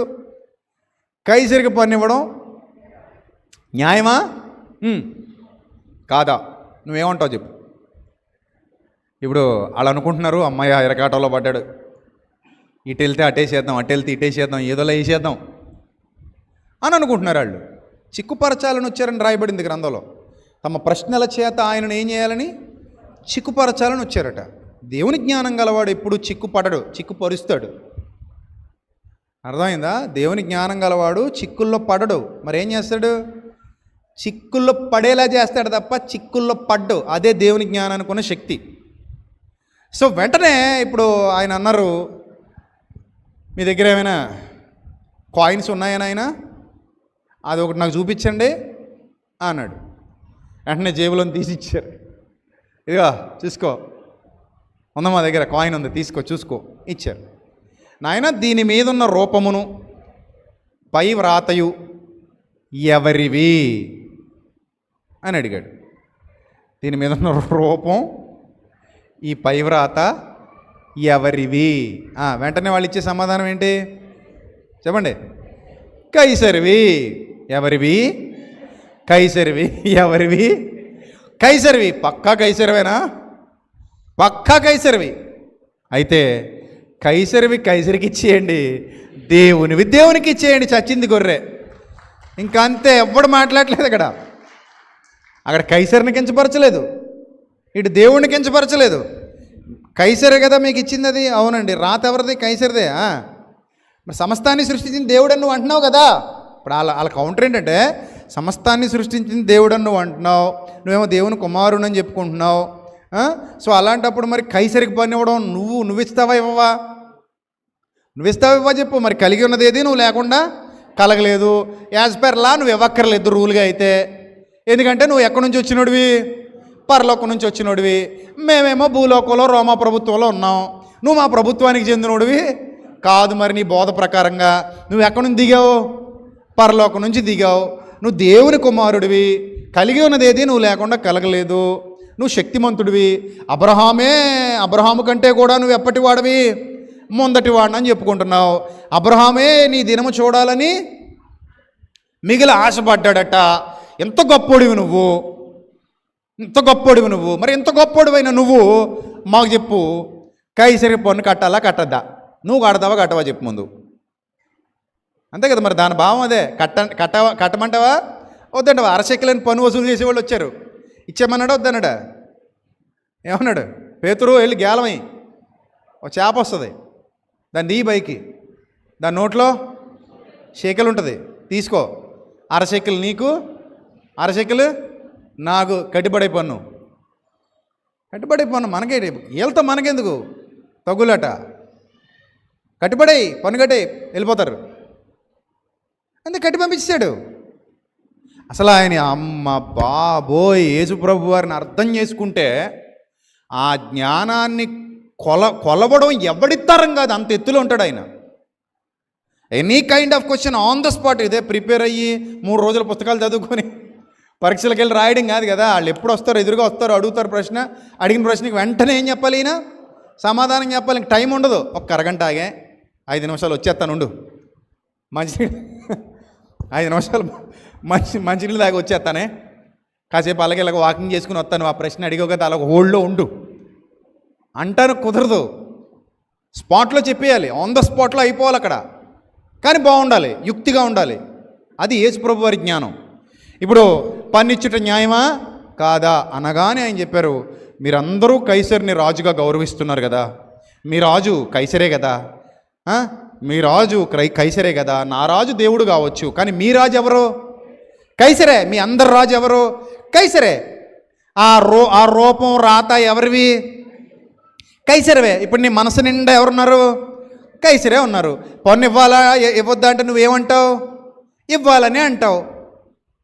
ఇవ్వద్దని అంటావా? పన్ను నువ్వు ఇవ్వక్కర్లే అని నేను అన్నాను అనుకో, నువ్వు ఒప్పేసుకుంటావా వెంటనే?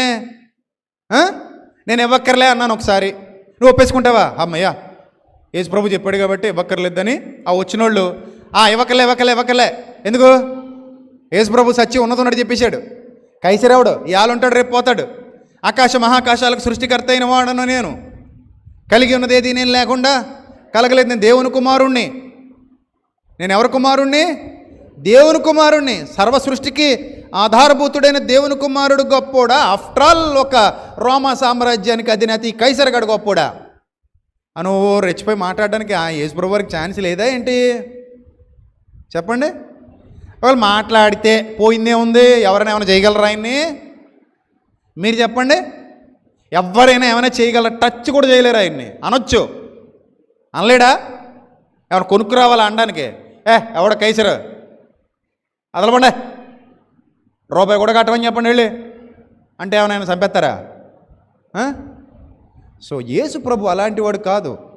వచ్చిన వాళ్ళందరినీ కూడా ఆ బంట్రోతులట, యేసు ప్రభువుని పట్టుకోవడానికి వచ్చిన బంట్రోతులు కూడా వెళ్ళి ఏమని సాక్ష్యం ఇస్తారట? అసలు ఆయన మాట్లాడినట్టు ఎవ్వడు మాట్లాడడం మేము వినలేదండి బాబు, ఏం మాట్లాడాడండి అని అక్కడికి వెళ్ళి కొట్టారట చప్పట్లో. అక్కడికి వెళ్ళి వాళ్ళు పంపించిన వాళ్ళ దగ్గరికి వెళ్ళి కొట్టారట ఆ బంట్రోతులు. అప్పుడు వీళ్ళకి ఆళ్ళ మీద కూడా కోపం వచ్చేసింది. ఎరా దరిద్రులారా, మా దగ్గరికి వచ్చి పొగుడుతారటరా మీరు, అతను పొగుడుతారటరా మా దగ్గరికి వచ్చి మీరు. అసలు మిమ్మల్ని ఎందుకు పంపించామరా? మేము అరెస్ట్ చేసి తీసుకురమ్మని పంపించాం. అరెస్ట్ చేసి తీసుకురమ్మని పంపిస్తే మీరు వచ్చి మాకు సోది కబుర్లు చెప్తారటరా మీరు అని వాళ్ళ మీద సీరియస్ అయిపోయారు. అది యేసుప్రభు వారికి ఉన్న యుక్తి, యేసుప్రభు వారికి ఉన్న జ్ఞానం, ఆయన తెలివి. ఆయన ఉన్మాది కాదు, ప్రేమ గలవాడు, తెలివి గలవాడు, జ్ఞానం గలవాడు. సో ఇప్పుడు యేసుప్రభు వారికి ఉన్న ఆప్షన్స్ ఉన్నాయి, కానీ ఆ ఆప్షన్స్ ఏవి ఆయన వినియోగించుకోకుండా కైసర్ ఎవడు, కైసరికి ఏం పన్ను ఇవ్వాల్సిన అవసరత లేదు. సత్యం ఏంటి చెప్పండి? ఇంతకీ యేసుప్రభు కైసరికి పన్ను ఇవ్వాలా? ఇవ్వక్కర్లేదు. పోనీ ప్రజలు ఏమైనా ఇచ్చేయాలా?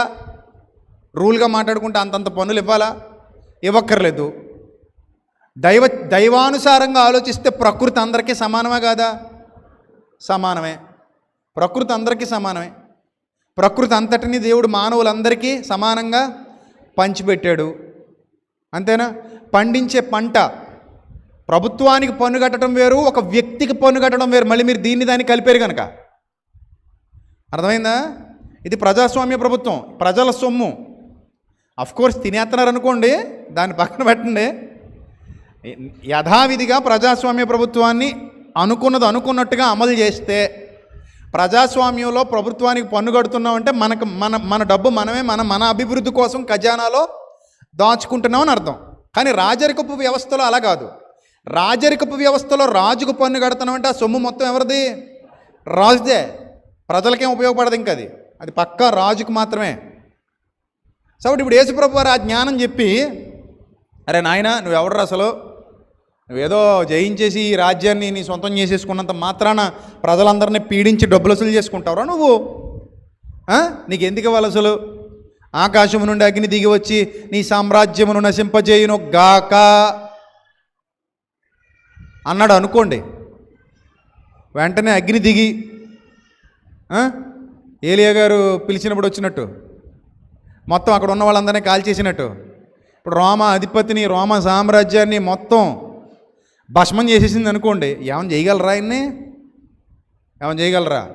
సో అది యేసుప్రభు వారి పని కాదు. ఆయన ఆత్మల సంపాదన కోసం వచ్చారు. ఆయన ప్రేమతో సంపాదించాలి, అది ఆయన పరిచర్య. ఆత్మల రక్షణ కోసం వచ్చారు ఆయన, అంతే తప్ప అందరినీ దూరం చేసుకోవడానికి రాలేదు ఆయన. అందుకని అన్నారు, ఆ రూపము పైవ్రాత ఎవరివి నాయనా? కైసరివి. అయితే కైసరివి కైసరికే ఇచ్చేయండి. మీ కైసరికి ఇచ్చేసుకోండి. మీకు అతనే రాజు. మీ హృదయాలలో రాజు ఎవరు? నేనా అతనా? మీ హృదయాల్లో ఉన్నది నేనా అయినా రాజుగా? కైసరే. కానీ ఈయన రాజే. మరి పిలాతు అడుగుతాడు, నువ్వు రాజువా? రాజునని చెప్పుకుంటున్నాడండి. మా రాజు కైసరు ఒక్కడేనండి, ఇతడు మాకు రాజు కాదండి. వాళ్ళు వచ్చి అడిగారట, ఏమన్నా తెలుసా? నువ్వు సిలువు మీద ఏమని రాసావు? నువ్వు యూదులు రాజు అని రాసావు. మా కైసరు తప్ప వేరొక రాజు లేడు. కైసరే మా రాజు, ఇతను మా రాజు కాదు. తనను తాను రాజునని చెప్పుకున్నట్టు రాసుకో కావాలంటే, అంతే తప్ప మేము ఒప్పుకున్నట్టు రాయకు. అలా బాధ అది. ఆయన చెప్పుకున్నట్టు రాసుకో, మేము ఒప్పుకున్నట్టు మాత్రం నువ్వు రాయకు. INRI, ఐజస్ నజరేనస్ రెగ్జిరాడియం ఇడారియం. ఆ పదం అర్థం ఏంటంటే యూదుల రాజగు నజరేయుడగు యేసు. ఆ పదాన్ని ఆయన చెప్పుకున్నట్టు రాసుకో, మేము ఒప్పుకున్నట్టు మాత్రం రాయొద్దు. మా రాజు కైసరే, కైసర్ తప్ప మాకు వేరొక రాజు లేడు. వాళ్ళ మనసుల నిండా కైసరే ఉన్నాడు. ఇప్పుడు యేసుప్రభు వచ్చి చన్నోరమేండే కైసర్ రాజేటి, నేను అసలు రాజుని, పరలోకం దిగి వచ్చాను, రాజుగా పుట్టినవాడు ఎక్కడున్నాడని జ్ఞానులు కూడా ఇదే యెరూషలేముకి అడగడానికి వచ్చారు. నేను ఈ లోకానికి వచ్చినప్పుడు, మరియ గర్భంలో జన్మించినప్పుడు, నక్షత్రం వెలిసినప్పుడు అది చూసి వచ్చారు జ్ఞానులు. నేను కదా అసలైన కింగ్ని, అతనేంటి కింగ్? అది ఎందుకు పనికిరానాడు? ఆడి కింగ్ ఏంటి? నేను కదా కింగ్ని. ఆ స్వభావం యేసుక్రీస్తుది కాదు. కానీ ఆ స్వభావం ఉన్నోళ్ళు, యేసుప్రభుని నమ్ముకున్నామని చెప్పుకుంటున్న వాళ్ళు ఎవరైనా కనబడితే కనుక అమ్మ బాబోయ్ ఉగ్రవాదులకు దూరంగా ఉండాలని జరిగిపోవడమే మనం. యేసుప్రభు వారి స్వభావం ఏంటంటే కైసరివి కైసరికి ఇచ్చేయండి, దేవునివి దేవునికి ఇచ్చేయండి. మిమ్మల్ని మేమేమో అనం, ఆయన కైసరివి కైసరికి ఇచ్చేసుకోండి. కాయిన్ పట్టుకుని ఈ మాత్రం దానికి నన్ను సిక్కులు పెట్టేద్దామని వచ్చేసారు మీరు. కైసరివి కైసరికి ఇచ్చేసుకోండి, దేవుడివి దేవునికి ఇచ్చేయండి. అంతే. మాటల యందు ఆయన అగపరిచిన జ్ఞానమును చూచి చిక్కులు పెట్టుటకు వాళ్ళ పనికిరాక నిస్పృహతో నిరాశతో వెనుదిరిగిపోయిరి. అర్థమైందా? సో మనం ఎప్పుడూ కూడా ఎవరిని కించపరిచో అవమానపరిచో సత్యం చెప్పలేం. అంతెందుకు, పిల్లల్ని ఇష్టం వచ్చినట్టు తిట్టేస్తుంటారు కదా తల్లిదండ్రులు. మీరు ఇష్టం వచ్చినట్టు పిల్లల్ని డీగ్రేడ్ చేసి మాట్లాడి ఇష్టం వచ్చినట్టు తిట్టేయండి, మీరు ఏ పని చెప్పినా వాళ్ళు చేయరు.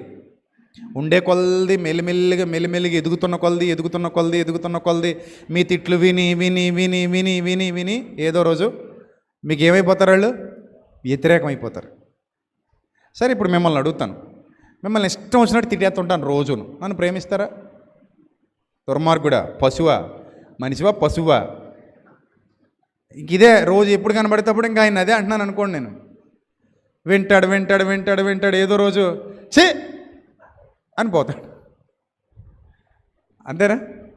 అవునా కాదు చెప్పండి. స్కూల్లో కూడా, మనం చిన్నప్పుడు స్కూల్లో కూడా తిట్టి పాఠాలు చెప్పే టీచర్ని ఇష్టపడేవాళ్ళం కాదు, వ్యతిరేకంగా ఉండేవాళ్ళం. తిట్టి పాఠాలు చెప్పే ఏ టీచర్నైనా మీరు ఇష్టపడరా? చిన్నప్పుడు ఇష్టపడరా? ఈ టీచర్ అసలు టీచరే కాదు అనుకునేవాళ్ళం, గొడవలు పెట్టుకునేవాళ్ళం అవసరం టీచర్లతోటి. అదే ప్రేమగా పాఠాలు చెప్పే టీచర్ అయితే, అబ్బా మా టీచర్ గారు సూపర్ అండి, ఆ టీచర్ గారు అంటే మాకు ప్రాణం అండి. ఆయన ట్రాన్స్ఫర్ అయ్యి వెళ్ళిపోతుంటే బోర్ని ఏడిచేస్తుంటారు పిల్లలు, ఆ వీడియోలు పెడుతుంటారు ఫేస్బుక్లో ఎక్కువ.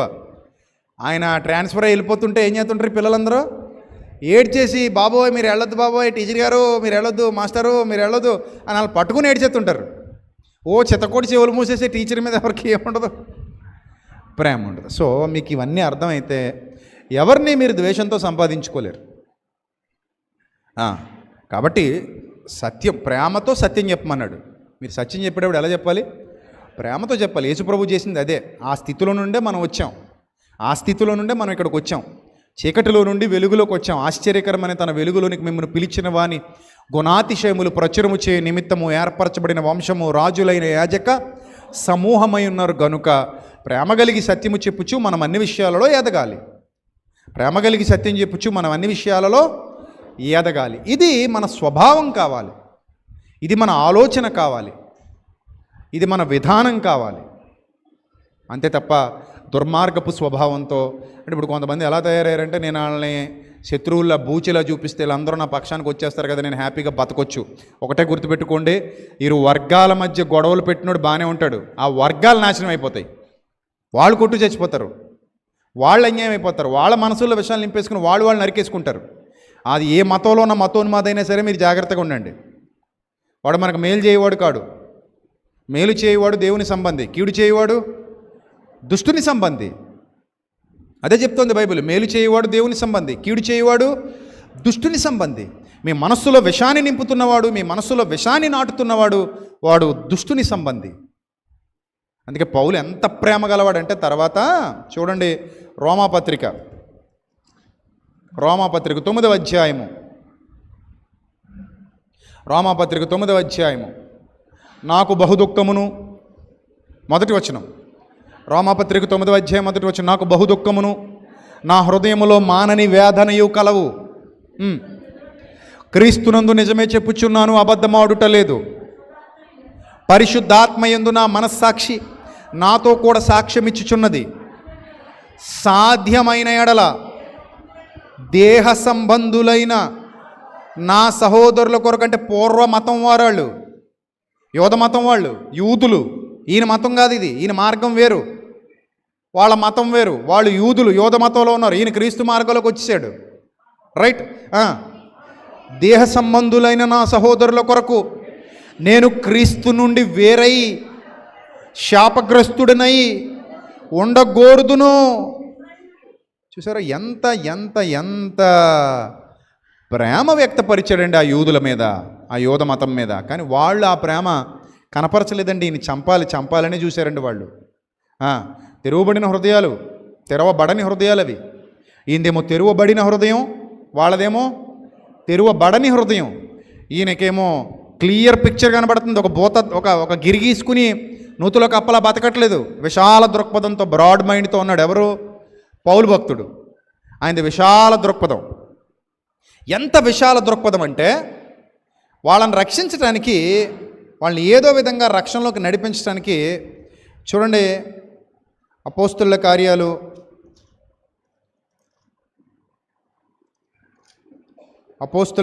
21వ అధ్యాయము 10వ వచనం. అపోస్తుల కార్యాలు 21వ అధ్యాయం 10వ వచనం. మేము అనేక దినములు అక్కడ ఉండగా అగబు అని ఒక ప్రవక్త యోదయ నుండి వచ్చాను. ఎక్కడి నుంచి వచ్చాడట? యోదయ అంటే యూదులు ఎక్కువ ఉన్న ప్రాంతం నుండి వచ్చాడు. అతడు మా యొద్దకు వచ్చి పౌలు బెల్ట్ తీసుకున్నాడట. పౌలు గారి యొక్క బెల్ట్ తీసుకున్నాడట. పౌలు గారిని అడిగి బెల్ట్ తీసుకున్నాడట. చేతులు కాళ్ళు కట్టేసుకున్నాడట.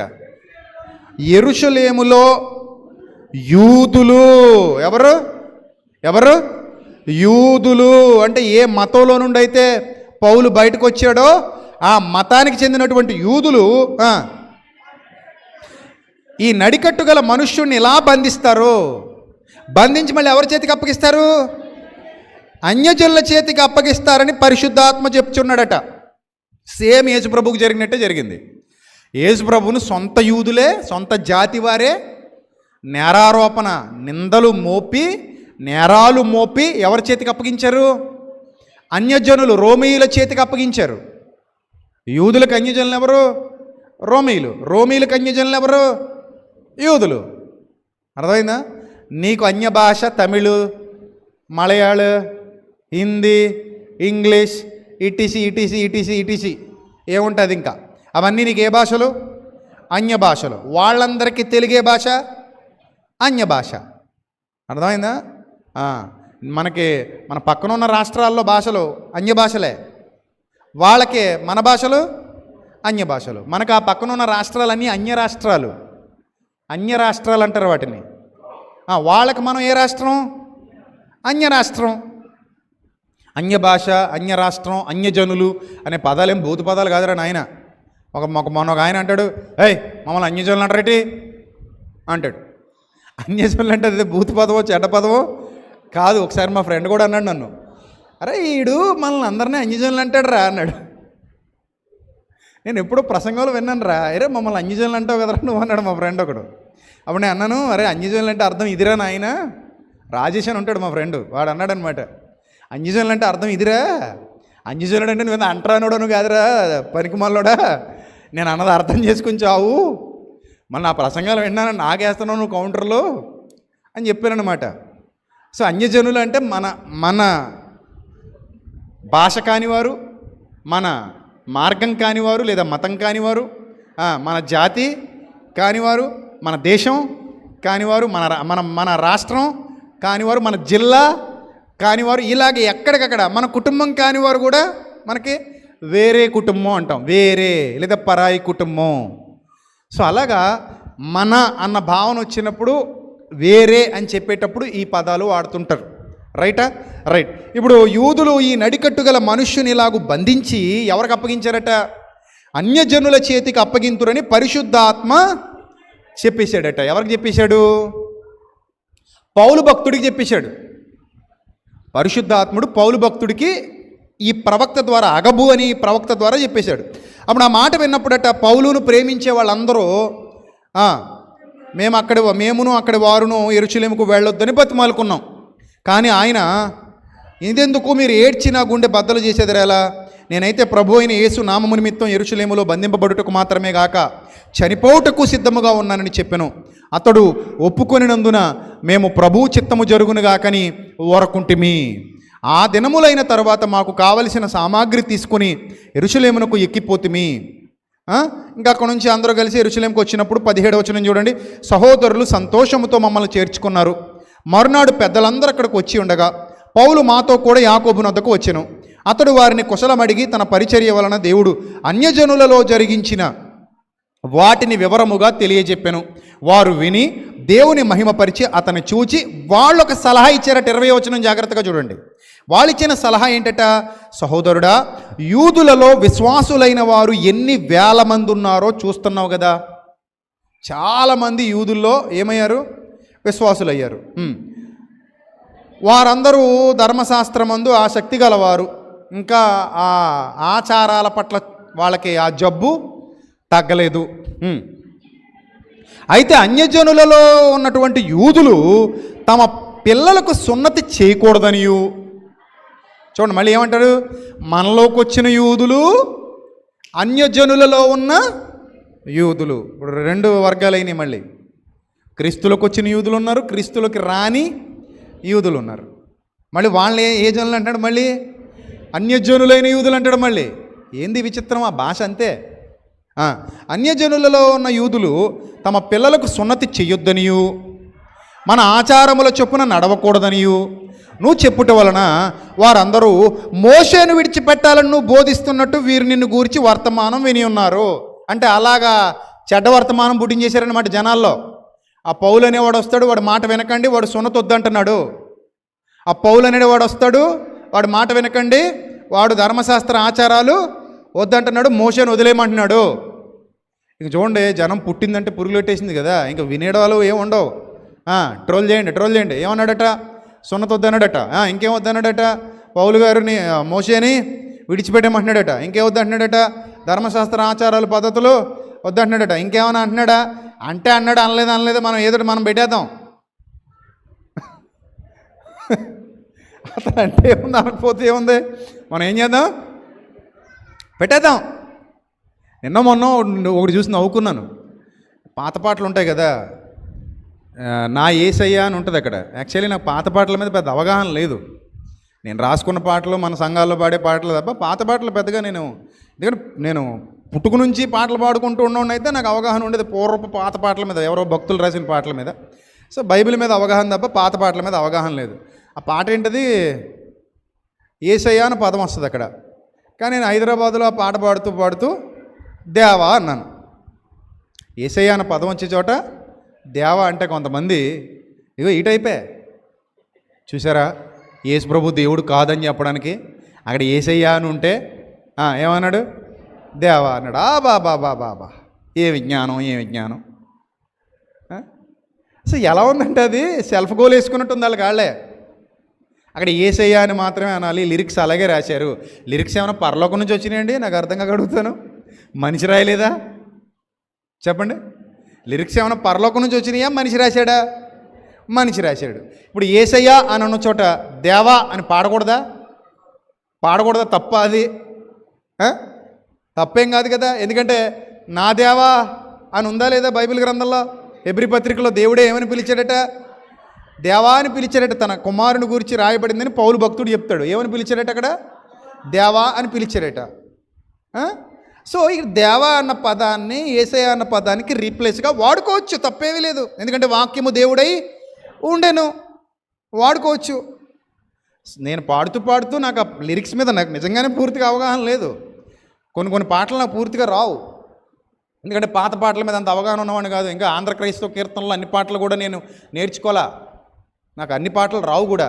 నేను ఏవైతే పాటలు రాసుకున్నానో అవి మాత్రమే బాగా పాడగలను. నేను కూడా రాసిచ్చాను, దాదాపు ఒక 50-60 పాటలు రాసిచ్చాను క్రైస్తవ సమాజానికి. అవి పాడుకునేవాళ్ళు. దేవా నా జీవితం మీద కొని సొంతం చెల్లి నేను పాడిన పాట అయితే వేల మంది క్రైస్తవులు పాడుకుంటూ ఉన్నారు ఇప్పటికీ. అందులో వాళ్ళు ఏదో చిన్న తప్పు పాడారు అనుకోండి, నేను దాన్ని పట్టేసుకుని పీకేసి నేను ఇలా రాశాను కదా, నువ్వు అలా ఎందుకు పాడావు అంటానా? భావం సరిపోతే ఏం చేస్తాను? ఒప్పేసుకుంటాను. భావం సరిపోతే ఒప్పుకుంటాను నేను. అక్కడ భాష కాదు ముఖ్యం. ఏం ముఖ్యం? భావం ముఖ్యం. ఎంతమంది ఉగ్రవాదులు ఉన్నారంటే ఇలాంటి వాళ్ళు పక్కగా రాసి పెట్టుకోండి, ఉగ్రవాదులు అన్నాడని రాసుకోండి. ఇంకొక 100 వేస్తారు ట్రోలింగ్స్ నా మీద. I don't care anybody. అసలు పట్టించుకొని ఇలాంటి వాళ్ళని. సో ఇలాంటి ఏ స్వభావం ఇది? ప్రతి దాన్ని భూతద్దంలో కోడిగుడ్డు మీద ఎంటికలు బీకి అబ్బాబా దొరికిపోయాడండి. ఏం దొరికిపోయాను? ఎక్కడ దొరికిపోయాను? ఏం స్వభావాలండి ఇవి? ఎంత దుర్మార్గపు స్వభావాలు ఇవి. సో అలా ఉంటారు. సరే, వారందరూ ఇంకా నువ్వు సున్నతి వద్దంటున్నావని, లేకపోతే ఇంకేదో వద్దంటున్నావని నీ మీద రకరకాలు చేస్తున్నారు. యాక్చువల్లీ పౌలు గారి ఆలోచనలో సున్నతి వద్దనే చెప్తున్నాడు, కానీ మోషేను వదిలేయమని చెప్పలేదు. సున్నతి వద్దన్నాడు తప్ప మోషేను వదిలేయమని చెప్పలా. సున్నతొద్దు, సున్నతితో పని ఇంక లేదు, అయిపోయింది, దాని గొడవ వదిలేండి. హృదయ సంబంధమైన సున్నతి తప్ప శరీర సంబంధమైన సున్నతి అవసరం లేదు. మీ పిల్లలకు సున్నతి చేయాల్సిన పని లేదు. దాన్ని మీరు మ్యాండేటరీగా తీసుకోకండి. ఇప్పుడు సున్నతి పొందావా, దాన్ని పోగొట్టుకోకు. పొందలేదా, నీకు సున్నతి కోసం ఏమి రిస్ట్రిక్షన్స్ ఏమి క్రిస్టియానిటీలో లేవు. యోధ మతం వేరు, క్రిస్టియానిటీ వేరు. యోధ మత ఆచారాలు వేరు, క్రిస్టియన్ సిద్ధాంతాలు వేరు. అది మాత్రం పౌలు గారి బోధ. ఎప్పుడైతే ఇలాంటి దృఢమైన బోధ చేస్తున్నాడో వాళ్ళందరూ విన్నారంట. అన్యుల్లో నుండి వచ్చిన యూదులు కక్ష కట్టేశారు ఈయన మీద. అదే అగపు ప్రవక్త చెప్పాడు, నేను కాళ్ళు చేతులు కట్టేసి బంధించేస్తారు, పీకల దాకా నీ మీద కక్ష ఉంది, నువ్వంటే వాళ్ళకి నచ్చట్లేదు, నీ పేరు వినబడగానే వాళ్ళు ఉగ్రులైపోతున్నారు, మరి ఏం చేద్దాం అని అన్నారట. అప్పుడు పౌలు భక్తుడు ఏం చేస్తాడంటే వాళ్ళను రక్షించటం కోసం, యూదులకు యూదుని వలే ఉంటిని అన్నాడు కదా, ధర్మశాస్త్రము గలవారికి ధర్మశాస్త్రము గలవాడనైతిని, ధర్మశాస్త్రము లేనివారికి ధర్మశాస్త్రము లేనివాడనైనట్టుగా ఉంటుంది, బలహీనులకు బలహీనుడనైతిని. పౌలు గారి యొక్క ప్రేమ ఒకనిని ఏ విధము చేత నేను ఒకనిని రక్షించాలని అందరికీ అన్ని విధముల వాడనైతిని. దీనికి బాగా చండాలపు భావజాలం ఉన్నవాళ్ళు ఏమంటారు తెలుసా? అయితే వ్యభిచారులను రక్షించడానికి వ్యభిచారం అవుతాడా, దొంగలను రక్షించడానికి దొంగ అవుతాడు. ఎంత దరిద్ర స్వభావం అండి ఇది. లోపల ఏముందన్నమాట, ఇప్పుడు బాగా బురద పేరుకుపోయింది. బురద పేరుకుపోయినాడు కదా అలాంటి మాటలు. పౌలు గారు చెప్పిన స్టేట్మెంట్ని పాజిటివ్ కోణంలో అర్థం చేసుకోవాలి, దానికి కూడా నెగిటివ్ కోణంలో అర్థం చేసుకొని, అంటే వ్యభిచారిని రక్షించడానికి వ్యభిచారం అవుతాడా అన్నాడు అనుకోండి, ఏమనాలి? ఇప్పుడు వ్యభిచారిని రక్షించడానికి వ్యభిచారం అవ్వాలా? వ్యభిచారిని కూడా సత్యం చెప్పి ప్రేమతో ఏం చేయొచ్చు, రక్షించవచ్చు. దూషించకుండా, నువ్వు వ్యభిచారివి అనకుండా సత్యం చెప్పి ప్రేమతో రక్షించవచ్చు. దానికి వ్యభిచారం చేయాల్సిన అవసరం లేదు కదా. అది ఏ సందర్భాన్ని బట్టి మాట్లాడాలి. అది ఇప్పుడు యూదులకు యూదుని వల్లే ఉంటుంది అంటే నేను కూడా యూదుడినే అన్నట్టుగా వ్యవహరించాడు. అది యాక్టింగే, ఎందుకంటే ఆయనకి అవి ఏవి పట్టవు, కానీ యాక్టింగే. అంటే ఇప్పుడు పౌలు గారు యాక్టింగ్ చేయొచ్చా అంటే చేయొచ్చు, తప్పలేదు, అందులో నుంచే వచ్చాడు ఆయన. సో ఏం చేశాడు ఇప్పుడు ఆయన యాక్టింగ్? చూడండి, అక్కడ అన్యజనుల్లో ఉన్న యూదులు తమ పిల్లలకు సున్నతి చేయకూడదనియు, మన ఆచారాల చొప్పున నడవకూడదనియు నువ్వు చెప్పుట వలన వారందరూ మోషేను విడిచిపెట్టాలని నువ్వు బోధిస్తున్నట్టు వీరు నిన్ను గూర్చి వర్తమానం విన్నారు. మరి ఏం చేద్దాం ఇప్పుడు? కావున మనం ఏం చేద్దాం అనే ప్రశ్న వచ్చిందట ఇప్పుడు వాళ్ళందరికీ. అంటే ఎవరు వీళ్ళందరూ? విశ్వాసులైన యూదులు. అక్కడున్న యూదులు ఎవరు? పౌలు గారి మీద వ్యతిరేకంగా ఉన్నవాళ్ళు అన్యజనులైన యూదులు, అంటే విశ్వాసము లేని యూదులు, ప్రభువును నమ్మని యూదులు, క్రైస్తవ్యంలోనికి రాని యూదులు. రైట్. ఇప్పుడు చూడండి, కాబట్టి మేము నీకు సలహా చెప్తాం, అలా చెయ్యి. పౌలు గారి మనసులో పుట్టింది కాదు ఇది, వాళ్ళు చెప్తున్నారట ఈ సలహా. మేము చెప్పే సలహా చొప్పున నువ్వు చెయ్యి. ఏం చేయమంటారు చూడండి. మొక్కుబడి ఉన్న 4 మనుష్యులు మా యొద్ద ఉన్నారు. పాజిటివ్ మైండ్ సెట్ అనమాట, పాజిటివ్ మైండ్ సెట్ ఇది. మొక్కుబడి ఉన్న 4 మనుష్యులు మా యొద్ద ఉన్నారు. నువ్వు వారిని వెంటబెట్టుకుని పోయి వారితో కూడా నువ్వు శుద్ధి చేసుకో. అసలు అవసరం లేదా ఆచారం? ఈయనకి శుద్ధి ఆల్రెడీ క్రీస్తులో అయిపోయింది. ఇప్పుడు ధర్మశాస్త్ర సంబంధమైన శుద్ధి ఆచారాదులు ఈయనకి అవసరం లేదు.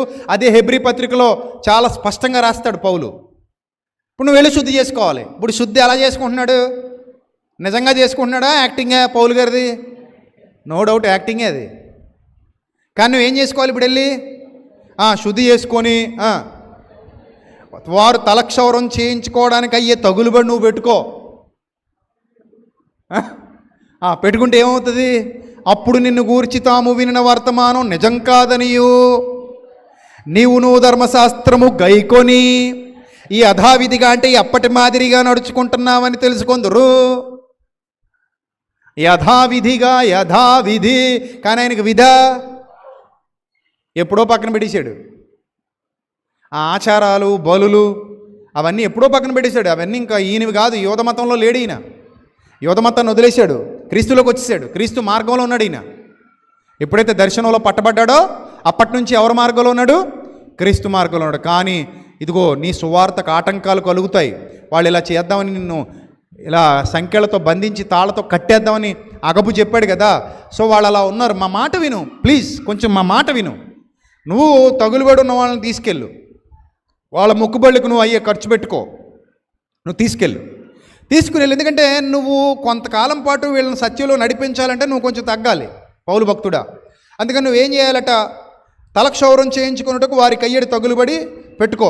అప్పుడు నిన్ను గూర్చి తాము వినిన వర్తమానం నిజం కాదని నువ్వు ధర్మశాస్త్రం గైకొని యథావిధిగా నడుచుకొని చిన్నామని తెలుసుకుందరు. అయితే విశ్వసించిన అన్యజనులను గూర్చి ఇలా చేద్దాం, వారు విగ్రహాలకు అర్పించిన వాటిని, రక్తమును గొంతు పిసికి చంపిన దాన్ని, జారత్వాన్ని, మానాలని నిర్ణయించి వారికి వ్రాసామని చెప్పారు. అంతటా పౌలు మరునాడు ఆ మనుష్యులను వెంటబెట్టుకుని పోయి వారితో కూడా శుద్ధి చేసుకొని దేవాలయంలో ప్రవేశించి వారిలో ప్రతివాని కొరకు కానుక అర్పించే వరకు శుద్ధి దినములు నెరవేర్చదమని తెలిపాడు. ఎన్ని దినాలు ఉన్నాడట అక్కడ? 7 దినాలు ఉన్నాడట. ఎన్ని దినాలు చేసినట్టు? అది 7 దినాలు చేసినట్టు ఆ శుద్ధి కార్యక్రమాలు.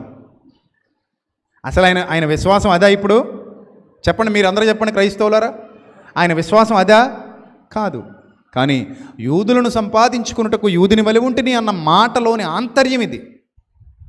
అంత ప్రేమ అండి ఆత్మల రక్షణ కొరకు పౌలు భక్తుడికి. ఎందుకంటే తాను చూశాడండి, నశించిపోయే వాళ్ళని చూశాడు, పాపంలో పడి కొట్టుమిట్టాడుతున్న వాళ్ళని చూశాడు, పవిత్రత లేకుండా బ్రతుకుతున్న వాళ్ళని చూశాడు. కాబట్టి అందరితో మంచిగా పోదామని అనుకున్నాడు తప్ప ఎవరిని వ్యతిరేకించలేదు, ఎవరిని దూషించలేదు, ఎవరిని ఇబ్బందికి గురి చేయలేదు. ఒకప్పటి అతని ప్రవర్తన అలాగే ఉండేది. కానీ క్రమక్రమంగా ఆయనలో ఏమొచ్చింది? మార్పు వచ్చింది, జ్ఞానం వచ్చింది, వివేకం వచ్చింది. హృదయ రహస్యములు ఎరిగిన దేవునికి ఎలా ఉంటే ఇష్టమో ఆ సత్యాన్ని తెలుసుకోగలిగాడు. అందుకే జ్ఞానము కలిగి యుక్తి కలిగి ప్రభువు మార్గంలో ముందుకు నడిచాడు. ఉగ్రవాద భావజాలం దయచేసి ఎవరిలోనూ పెట్టుకోవద్దు. నేను మరలా చెప్తున్నాను, ఈ ప్రసంగాన్ని ముగిస్తున్నాను. దయచేసి ఎవరిలోనూ ఉగ్రవాద భావజాలం పెట్టుకోకండి. మనుషుల్ని మనుషులుగానే చూడండి, దేవుని పిల్లలుగా చూడండి.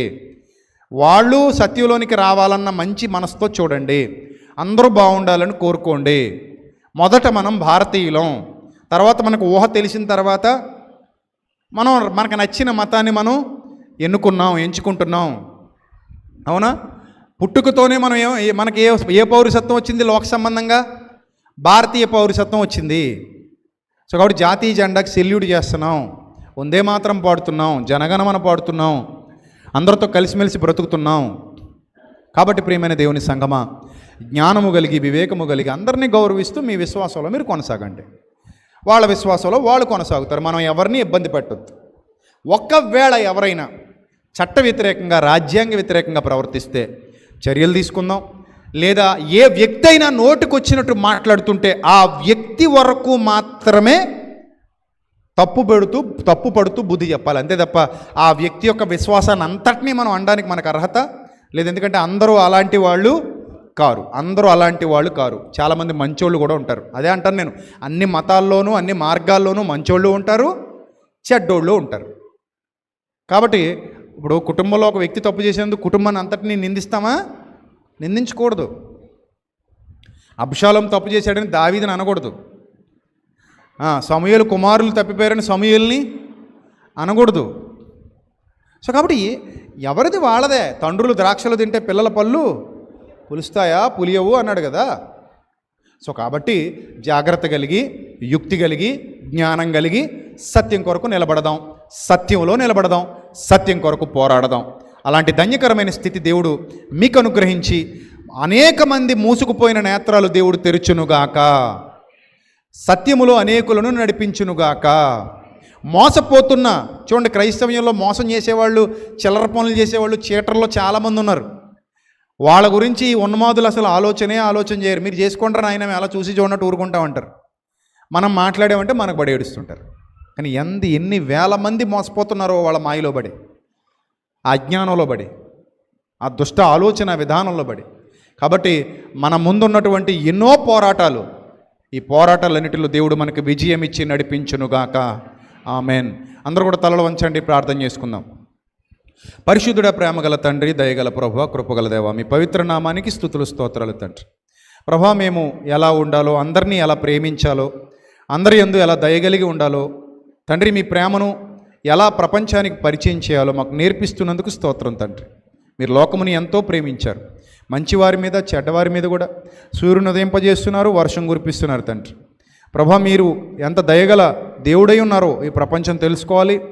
మీ దయలో, మీ కృపలో, మీ ప్రేమలో ఈ ప్రపంచం వర్ధిల్లాలి. అట్టి జ్ఞాన వివేకాలు మా అందరికీ దయచేయండి.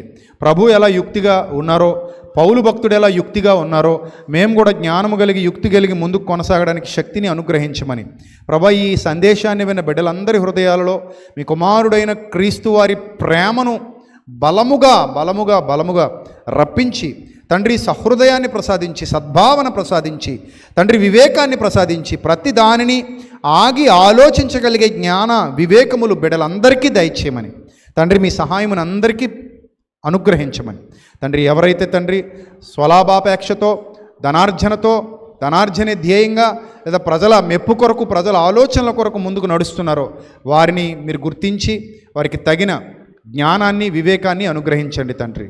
దయగల ప్రభా, మీ సత్యవాక్య పరిశీలనలో, సత్యాన్వేషణలో మమ్మల్ని ఇంకా ముందుకు నడిపించండి.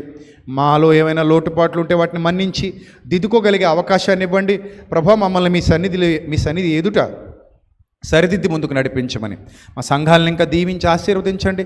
చేస్తున్న పరిచర్య ఇంకా దీవించండి, ఆశీర్వదించండి. మాకు కొరతగా ఉన్న వాటిని ప్రభు మీరే అనుగ్రహించి తండ్రి, ఇంకా మా మినిస్ట్రీని బలపరచమని, అనేక మందికి దీవెనకరంగా మమ్మల్ని మార్చమని యేసుక్రీస్తు నామంలో ఈ ప్రార్థన మనవులు సమర్పించి మీ వద్ద నుండి జవాబు పొందుకుంటున్నాం మా కన్న తండ్రి.